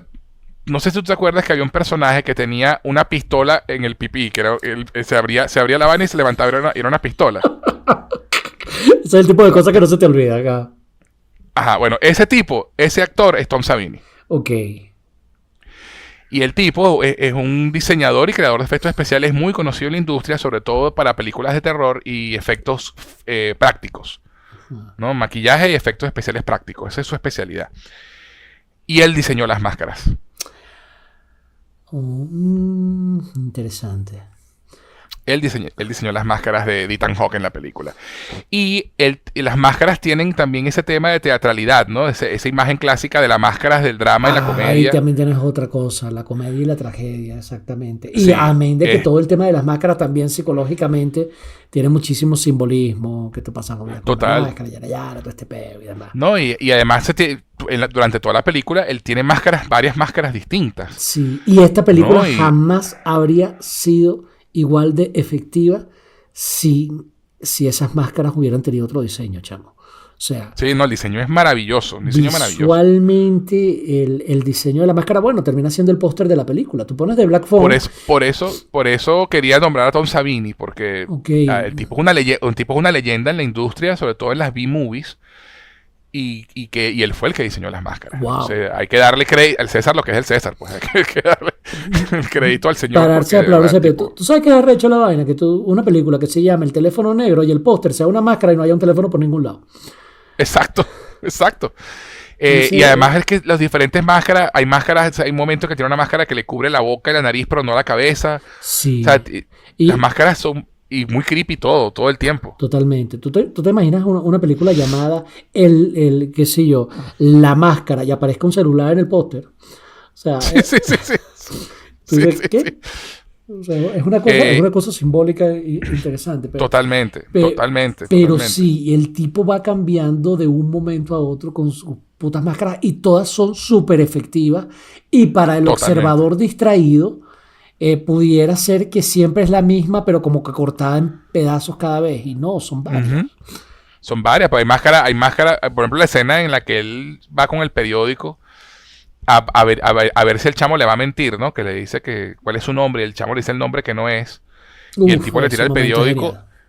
le tira el periódico y le dice, ve que me estabas cayendo bien. O sea, a lo mejor te dejaba ir y todo, ahora te jodiste. Estuve a punto pero el tipo ya venía con la máscara de la cara de decepción puesta. O sea, él sabía que el chamo le iba a mentir. Pero por supuesto. ¿Sabes? Entonces, hay sutilezas así en la película. Lo que te hace pensar también, repito, los diálogos del secuestrador con el chamito son geniales. Esa cuestión de estuve a punto de dejarte ir es una frase preparada. Él jamás tuvo intenciones de dejarlo ir, pero se lo dice porque lo hace sentir peor y porque lo tortura. O sea, es el tipo de cosas, no, yo jamás te iba a soltar, por supuesto, pero te digo que te iba a soltar porque eso te tortura más y hace que el juego sea más divertido para mí. O sea, es así, y el detalle de que hasta que el chamo no subiera y jugara a Naughty Boy, él no avanzaba en sus planes. Y eso lo frustraba porque él mismo tenía ese freno interno que te dice también cosas muy sutiles sobre su trauma, su propio trauma. O sea, él no podía, hasta que el chamo no subiera por esas escaleras y tratara de escaparse para él verlo con la correa y la vaina, no pasaba al siguiente paso que era matarlo. Y por eso es que los chamos le dicen por el teléfono, o sea, hasta que tú no juegues eso, tienes chance. O sea, él no va a hacer nada hasta que tú no hagas esto. Y tienes que jugar, ya no lo puedes evitar. Y tienes que... Eso. Que eso también, otra vez, es una cosa interesante, desde el punto de vista que te decía de elevarte el ánimo y la psicología. Digamos que siempre hay algo en la vida que a ti te da miedo hacer. Y tú puedes escoger pasarte toda la vida encerrado y asustado, evitando eso que te da miedo y que probablemente te lleve a la libertad, pero que tú sabes que es peligroso y que te puedes joder. Pero si no lo enfrentas, nunca vas a salir de ese pozo. Y lo aparte interesante es que no tienes por qué enfrentarlo hasta que decidas hacerlo. Eso. Y este chamito supo... Y eso sí, ese tiempo tómalo para prepararte. Para prepararte. Y te das cuenta que todo lo que te ha pasado, bueno y malo, te ha preparado. O sea, tal cual. En ese sentido. Es que las capas que tiene esta película realmente son muy buenas. Pero es como tú dices, es para el espectador que tiene el ojo más... que hila fino, como dices tú. Me gusta ese símil. Exactamente. Y es por eso que yo le tengo tanto miedo a la secuela o a un universo expandido, chamo. O sea, ahondar más en la historia de repente nos permite disfrutar de algo más divertido, pero dudo mucho que pueda repetirse una genialidad con tantas vainas. Repito, llega el Padrino 2 o Schwarzenegger en Terminator 2 y me calla la boca, ¿no? Pero sería genial ver una secuela de esto bien hecha, por supuesto, pero yo estoy, mira, estoy muy... tengo que creo que existe una probabilidad muy alta de que veamos una secuela de Black Phone debido a los numeritos que ha tenido. O sea, cuando una película recauda 10 veces lo que costó, coño, viene secuela. O sea, no es así. Sí. No, y lo que te iba a decir que justamente hablando de secuelas superiores, Mike Flanagan también tocó esas aguas con La Ouija. Hablando de La Ouija también.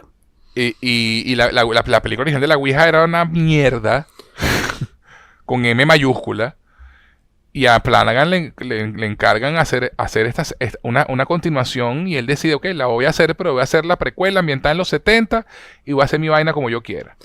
Sí, bueno, pero es que sin querer desmerecer a nada, o sea, estamos hablando de que el boceto original fue hecho por una niña de 5 años y le encargaste a Picasso hacer la segunda parte.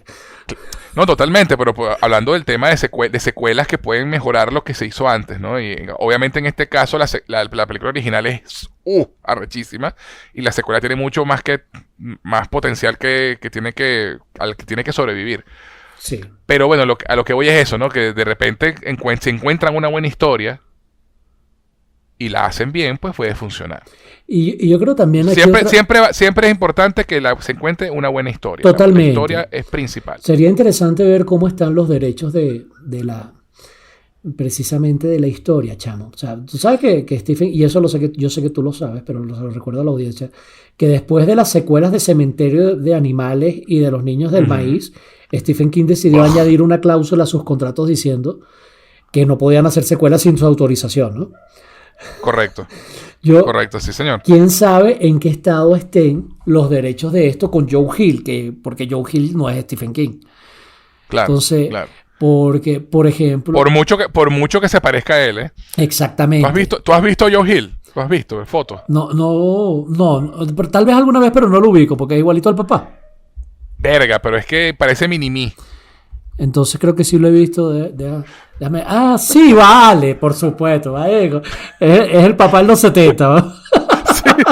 Sí, igualito, ¿vale? Es Kid en su época hippie, ¿no? Qué risa, ¿no? Sí, totalmente. Solo que con pollina. Ay, chamo, qué cómico, weón. Igualito. Solo que King tenía pelo largo setentoso, tipo Black Fonja, y este pana tiene pollina de los 90, así, todo. Eso. Y los lentes igualitos y todo. Es que es más que demasiado hijo de su papá. Pero bueno, el punto es que lo que te lo comento, porque se han dado casos de secuelas buenas, malas. ¿En qué me refiero? Sí. Y es el caso de Aníbal, chamo. El silencio de los inocentes fue un exitazo brutal. Sí. The Silence of the Lambs, El silencio de los corderos, que la novela era buena, pero la película fue brillante, sí, con Jodie Foster y... Una de las mejores adaptaciones de libros ever. Totalmente, en serio. Es maravilloso. Y Anthony Hopkins. Y después de eso, por supuesto, todo el mundo quería una secuela, porque aquí incluso hubo Óscares de por medio y todo, o sea que... Claro, mejor película, mejor actriz, mejor actor, mejor guión, mejor director, los 5 grandes. Ajá, una puta maravilla. Entonces, evidentemente venía secuela, pero, la secuela no se iba a hacer si Thomas Harry no escribía el libro. Y Thomas Harry, tú sabes que en estos días leí esa vaina, que Thomas Harry se fue... Lo forzaron a escribir el libro. Prácticamente, pero el tipo se fue de hijo de su santa casta madre, dijo, y decidió, voy a escribir algo inadaptable, y lo hizo.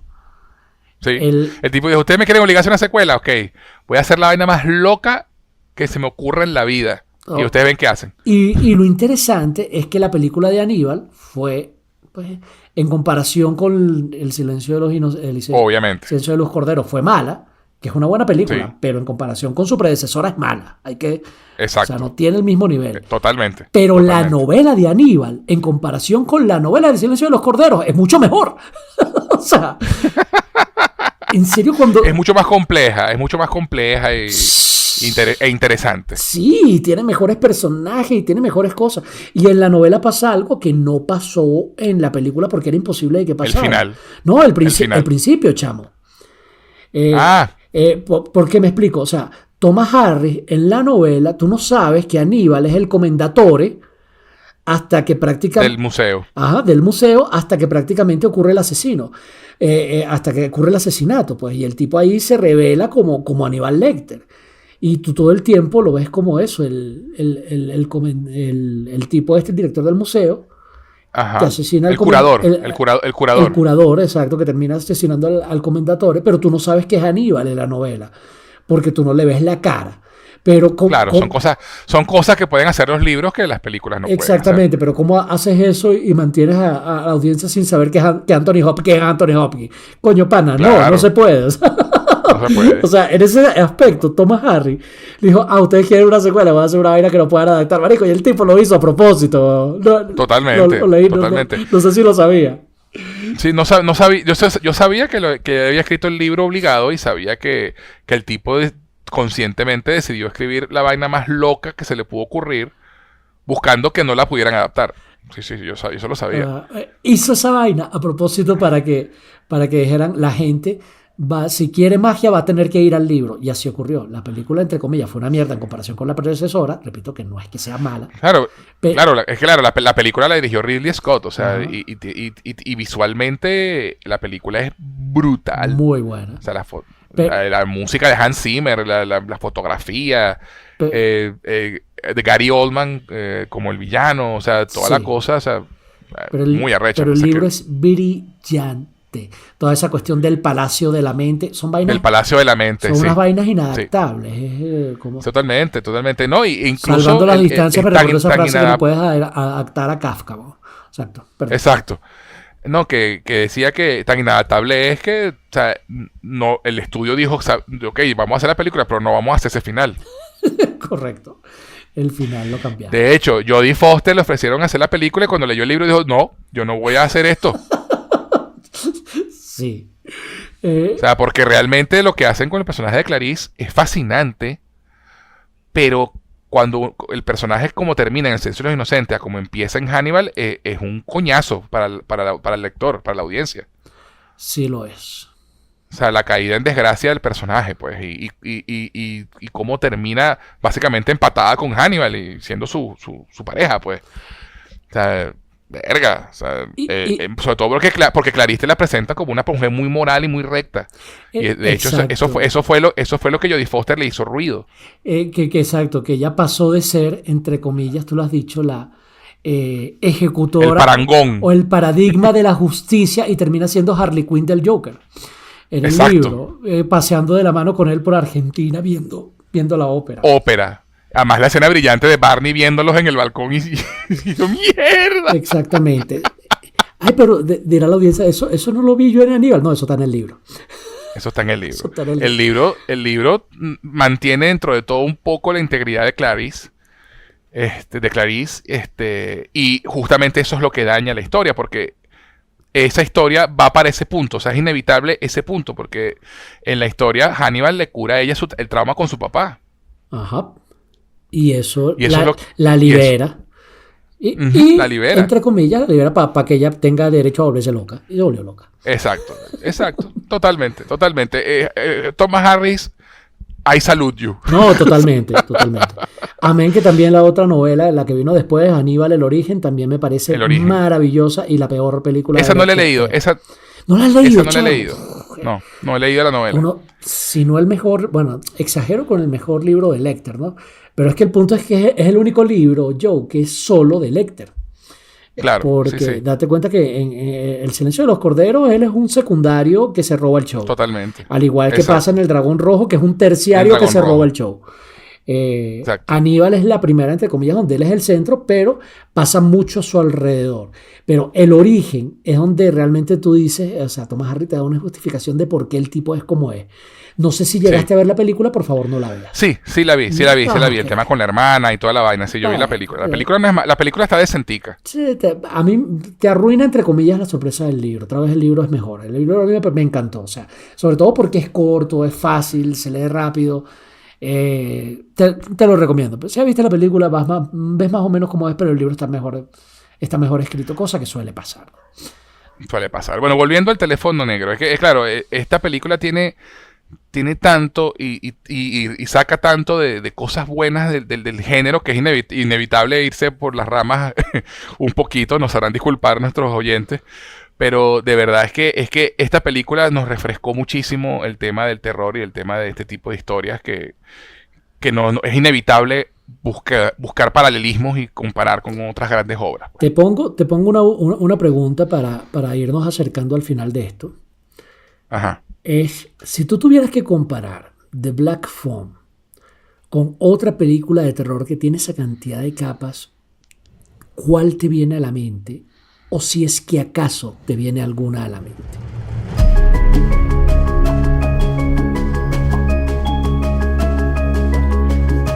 Vaya, una pregunta interesante. El bebé de Rosemary me viene a la mente. El bebé de Rosemary, wow.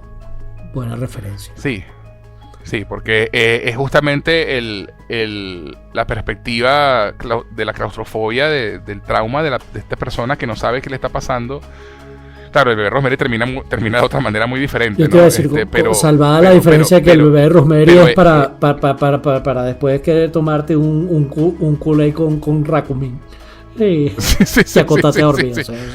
Pero hablo hablo del feeling de aislamiento y las capas de contexto y de subtexto que tiene la película, ¿no? En ese sentido te la compro, sí.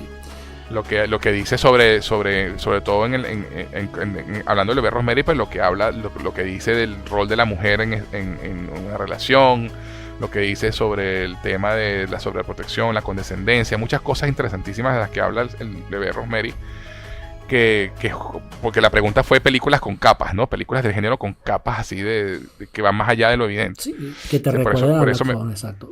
El bebé Rosemary puede entrar dentro de esa categoría.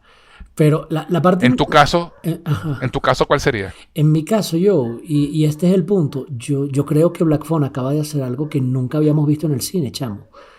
Que es hacer esta película en este género, con esta cantidad de capas, y que de paso te deje, sea moralmente motivadora, y sea eso, que te eleve el ánimo, y que te eleve tu calidad de vida y te lleves algo positivo a tu casa. Yo creo que esto es algo que nunca yo había visto. Yo creo que esta película no tiene comparación y esto es lo que la hace única y es lo que me permite, o sea, lo que me hizo llamarte a las 3 de la mañana y decirte, mamá, huevo, tienes que verla. O sea, en serio, creo que esto es algo que no se ve con frecuencia. Yo creo que es la primera coming of age horror movie. Sí, total. Coming of age horror movie uplifting. Marico, esto nunca se había visto en la historia del cine. Entonces, sí. Así es fácil. O sea, si me preguntas, si tú me devuelves a mí la pregunta, yo te digo a ninguna, marico. Esto es una vaina original. Y poder decir eso después de 100 años de cine no es nada fácil. Sí, es verdad. Un par de cosas de las que quiero hablar también, volviendo al personaje de Graver, ¿no? Y el tema de las máscaras, que también tiene una simetría con el papá alcohólico, ¿no? Que tú no sabes con qué te vas a encontrar cuando lo vuelvas a ver. Interesante. ¿No? Es la variante también de las máscaras cambiantes, ¿no? Claro, la figura paterna, la enfermedad, la adicción, entre comillas, a alguna sustancia psicotrópica por un pasado traumático, yara, el desequilibrio mental. Marico, sí, el paralelismo está ahí. Es interesante. ¿Sí? Es interesante. Y de hecho, lo que hablaba yo del arco del papá de ellos, ese final en el que el papá los va a buscar ya cuando están en la ambulancia y les pide disculpas y los abraza y tal. Y la reacción de los chamos es interesante, ¿sabes? Es como, me recordó, y esto es una corrección muy loca, pero me recordó al final del Señor de los Anillos, del Retorno del Rey, cuando ellos regresan a la casa después de lo que vivieron y están tomando en el bar y todo el mundo está celebrando y siendo los hobbits y ellos ya no pueden ser los mismos. Ajá. Y tú ves cómo ellos se ven entre ellos y dicen, bueno, mira, o sea, nosotros estamos a otro nivel ya, o sea, ya no podemos volver a esto. Y esa fue la misma feeling que me dio la reacción de los chamos ante la actitud del papá. Wow, ¿sabes? No lo abrazan, no le dicen, no lo confortan, simplemente se miran y dejan que él los abrace. ¿Sabes? Que también es algo que es fuera de lo que uno se espera, porque uno se espera el cliché de que el papá arrodillado pidiendo perdón y los chamos lloran y lo abrazan y todo. No. Oye, y la escena es totalmente creíble, porque ese tipo de cosas pasan. Así es. Y cuando tú ves a alguien que tú amas, pero que no lo has tratado de la mejor manera del mundo, y estás a punto de perderlo, obviamente te llenas de arrepentimiento, pero esa persona dice, chévere, de pinga, venga tu abrazo, pero tú sabes que sí, aunque lo pasado, algo se rompió. Aunque lo pasado es pasado, yo ya no soy esa persona. Sí, la conexión con los hobbits, perfectamente válida. Sí, por eso, pero fue una de las cosas que me sorprendió mucho de esa escena, porque fue así como, mira, o sea, wow. O sea, de verdad que no se fueron por el lugar fácil, y la película nunca lo hace, es muy bueno en ese sentido también. O sea, nunca se va a lo que tú esperas que va a pasar. Sí. Otra cosa, que no hemos hablado de esto. Uno, la referencia visual a It. Háblame más. La chamita manejando bicicleta bajo la lluvia con un impermeable amarillo y las botas rojas. Verdura, Derry, exactamente, claro, por supuesto. Yo la capté en su momento, se me había olvidado ese pequeño detalle. Es que, ojo, la he visto una sola vez, pero... Yo también. Sí, se me había olvidado ese detalle totalmente. Yo vi ese momento y también me acordé de ese marico, Pennywise, totalmente, hijo de gato, casa ratón. Ese es Georgie. Totalmente, Georgie, así, todos flotan. Todos flotamos, Georgie. Aquí va a salir un globito. Sí, en cualquier momento de esta vaina. Total. Hello, Georgie. Y pese a la tentación, bueno, es que también. Yo creo que sí, que si le doy una segunda y una tercera vuelta a esta peli, voy a conseguir más referencias. Totalmente. La cuestión de la cajita de muñecas. La chamita hablando con Dios es una joya. Eso, es brillante esa escena. O sea, que fuck you. ¿Qué? ¿Sabes? Mamacuevo, ayúdame. Y luego mentira. No,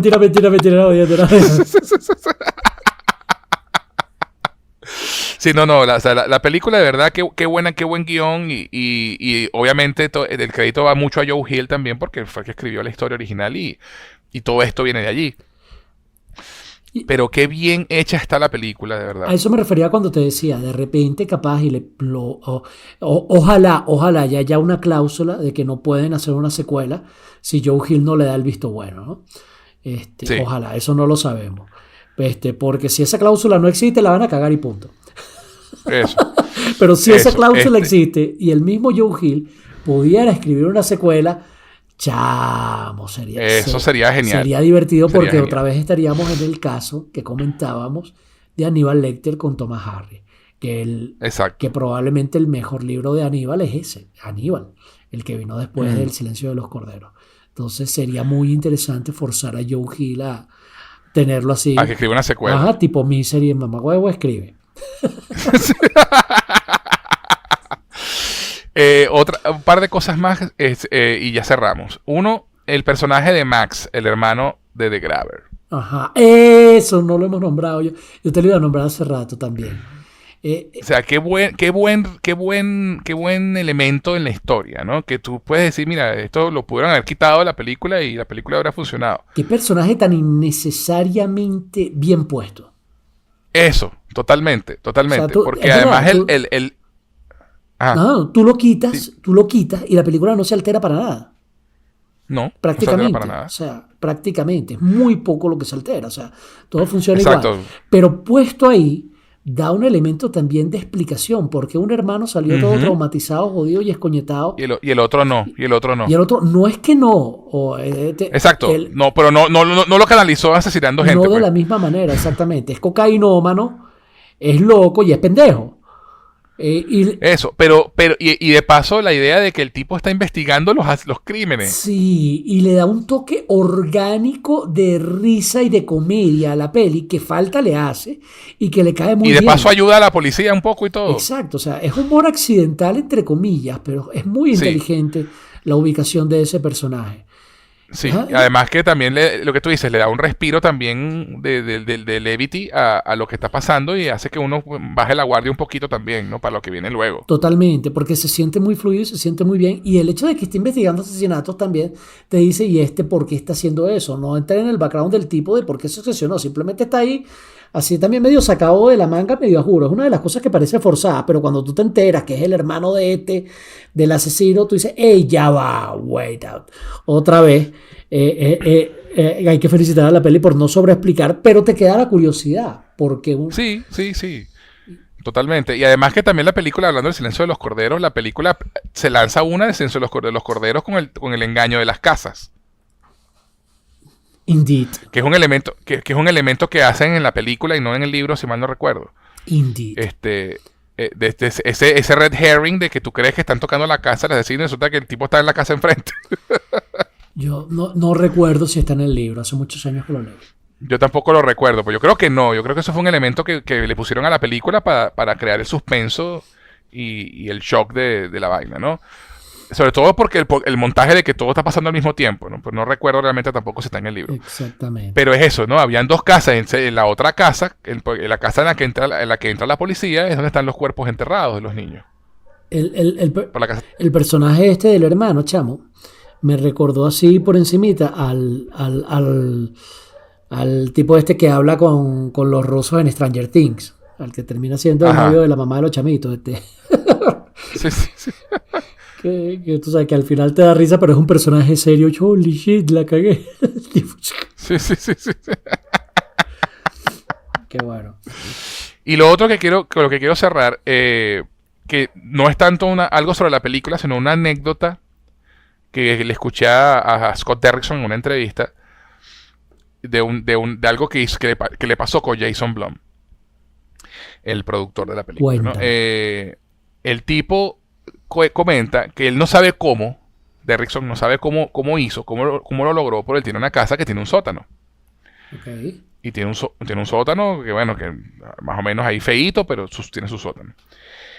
Y el Jason Blum logró instalarle un teléfono negro en el sótano de su casa a Derrickson sin que Derrickson se enterara. A la verga, andolero.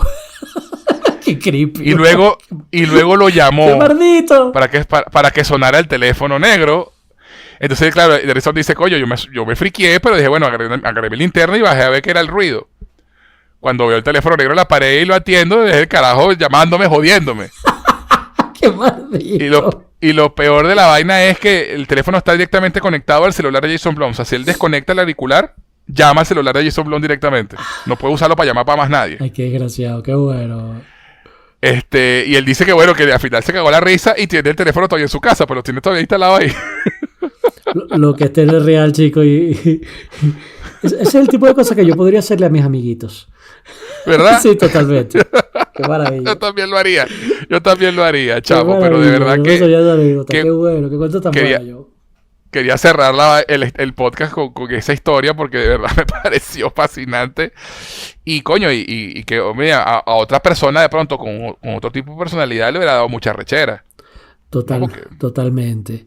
Porque es una broma pesada, no pesada, ¿no? Pero exacto. Pero digamos que dentro de las bromas pesadas es una de las mejores que se pueden hacer.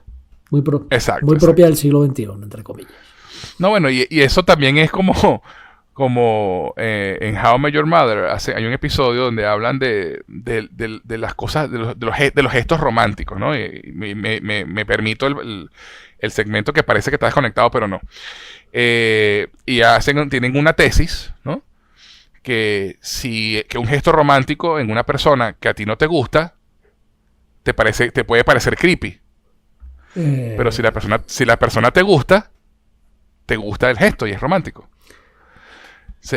Eso pasa con este tipo de bromas, ¿no? O sea, si tú tienes el sentido del humor de reírte de la vaina y la persona que te lo hace es tu pana, claro, y tú entiendes, pues mira, te cagas de la risa, le metas la madre y ya está. Pero si no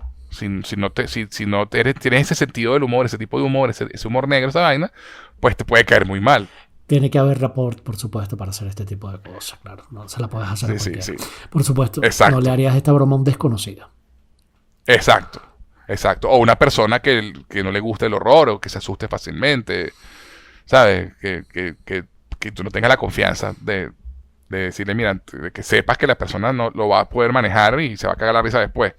Porque tampoco le quieres dar un infarto a alguien. Claro, por supuesto. Qué risa. Qué buena. No, me pareció genial. Además, el tipo echa el cuento cagado la risa, pues obviamente se lo tripió. Obviamente, o sea, no es para menos. Qué maldito.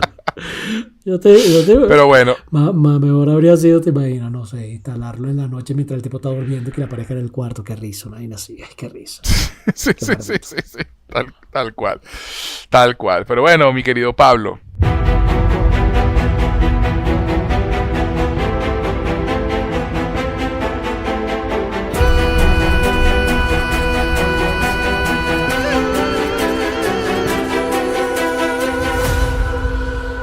Gracias por conversar conmigo esto.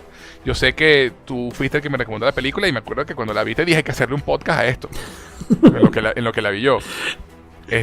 Y de verdad, chamo, no me esperaba menos. Lástima que Paz no nos pudo acompañar. Oye, sí. Porque me hubiera encantado escuchar su perspectiva. Pero bueno, ya conversaremos con ella fuera del aire y nos contará. Totalmente, no, vale, gracias a ti más bien por brindar tu espacio para hablar sobre esta peli que me robó a mí el corazón desde que salió el crédito desde que te llamé. Sí, hay que hablar sobre esta peli, ¿tú sabes? Sí. Y ya se dieron cuenta que ya tenía bastante que decir. Qué bueno poder drenar y comentar sobre este tipo de cosas. Gracias a ti por tu espacio. Un abrazo. Buenísimo, mi hermano. Bueno, ahora sí, este programa, señores, ha llegado a su fin.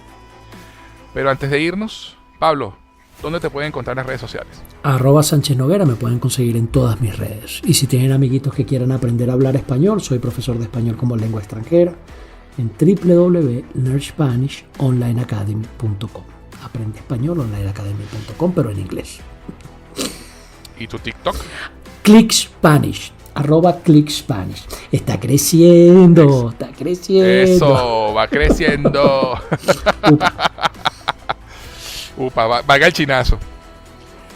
Y bueno, quien les habla pueden encontrarlo tanto en Twitter como en Instagram como @GuzEnJose, GUZ en Jose. Y adicionalmente, si quieren escribirnos para hacer cualquier comentario, dejarnos un saludo o lo que prefieran, pueden hacerlo al correo cinefiliayotrashierbas@gmail.com, cinefiliayotrashierbas@gmail.com. Bueno, mi compadrito, Espero que conversemos de nuevo muy pronto. Sí, gracias por acompañarme. Amén, gracias a ti. Un abrazo, yo. Hasta la próxima. Suerte y gaceta épica, papá. Y ustedes, mis cinéfilos, no olviden comentar, compartir y suscribirse a nuestro podcast para que sean de los primeros en escuchar cada nuevo episodio de Cinefilia y otras hierbas. Les habló José Enrique Guzmán. Hasta la próxima.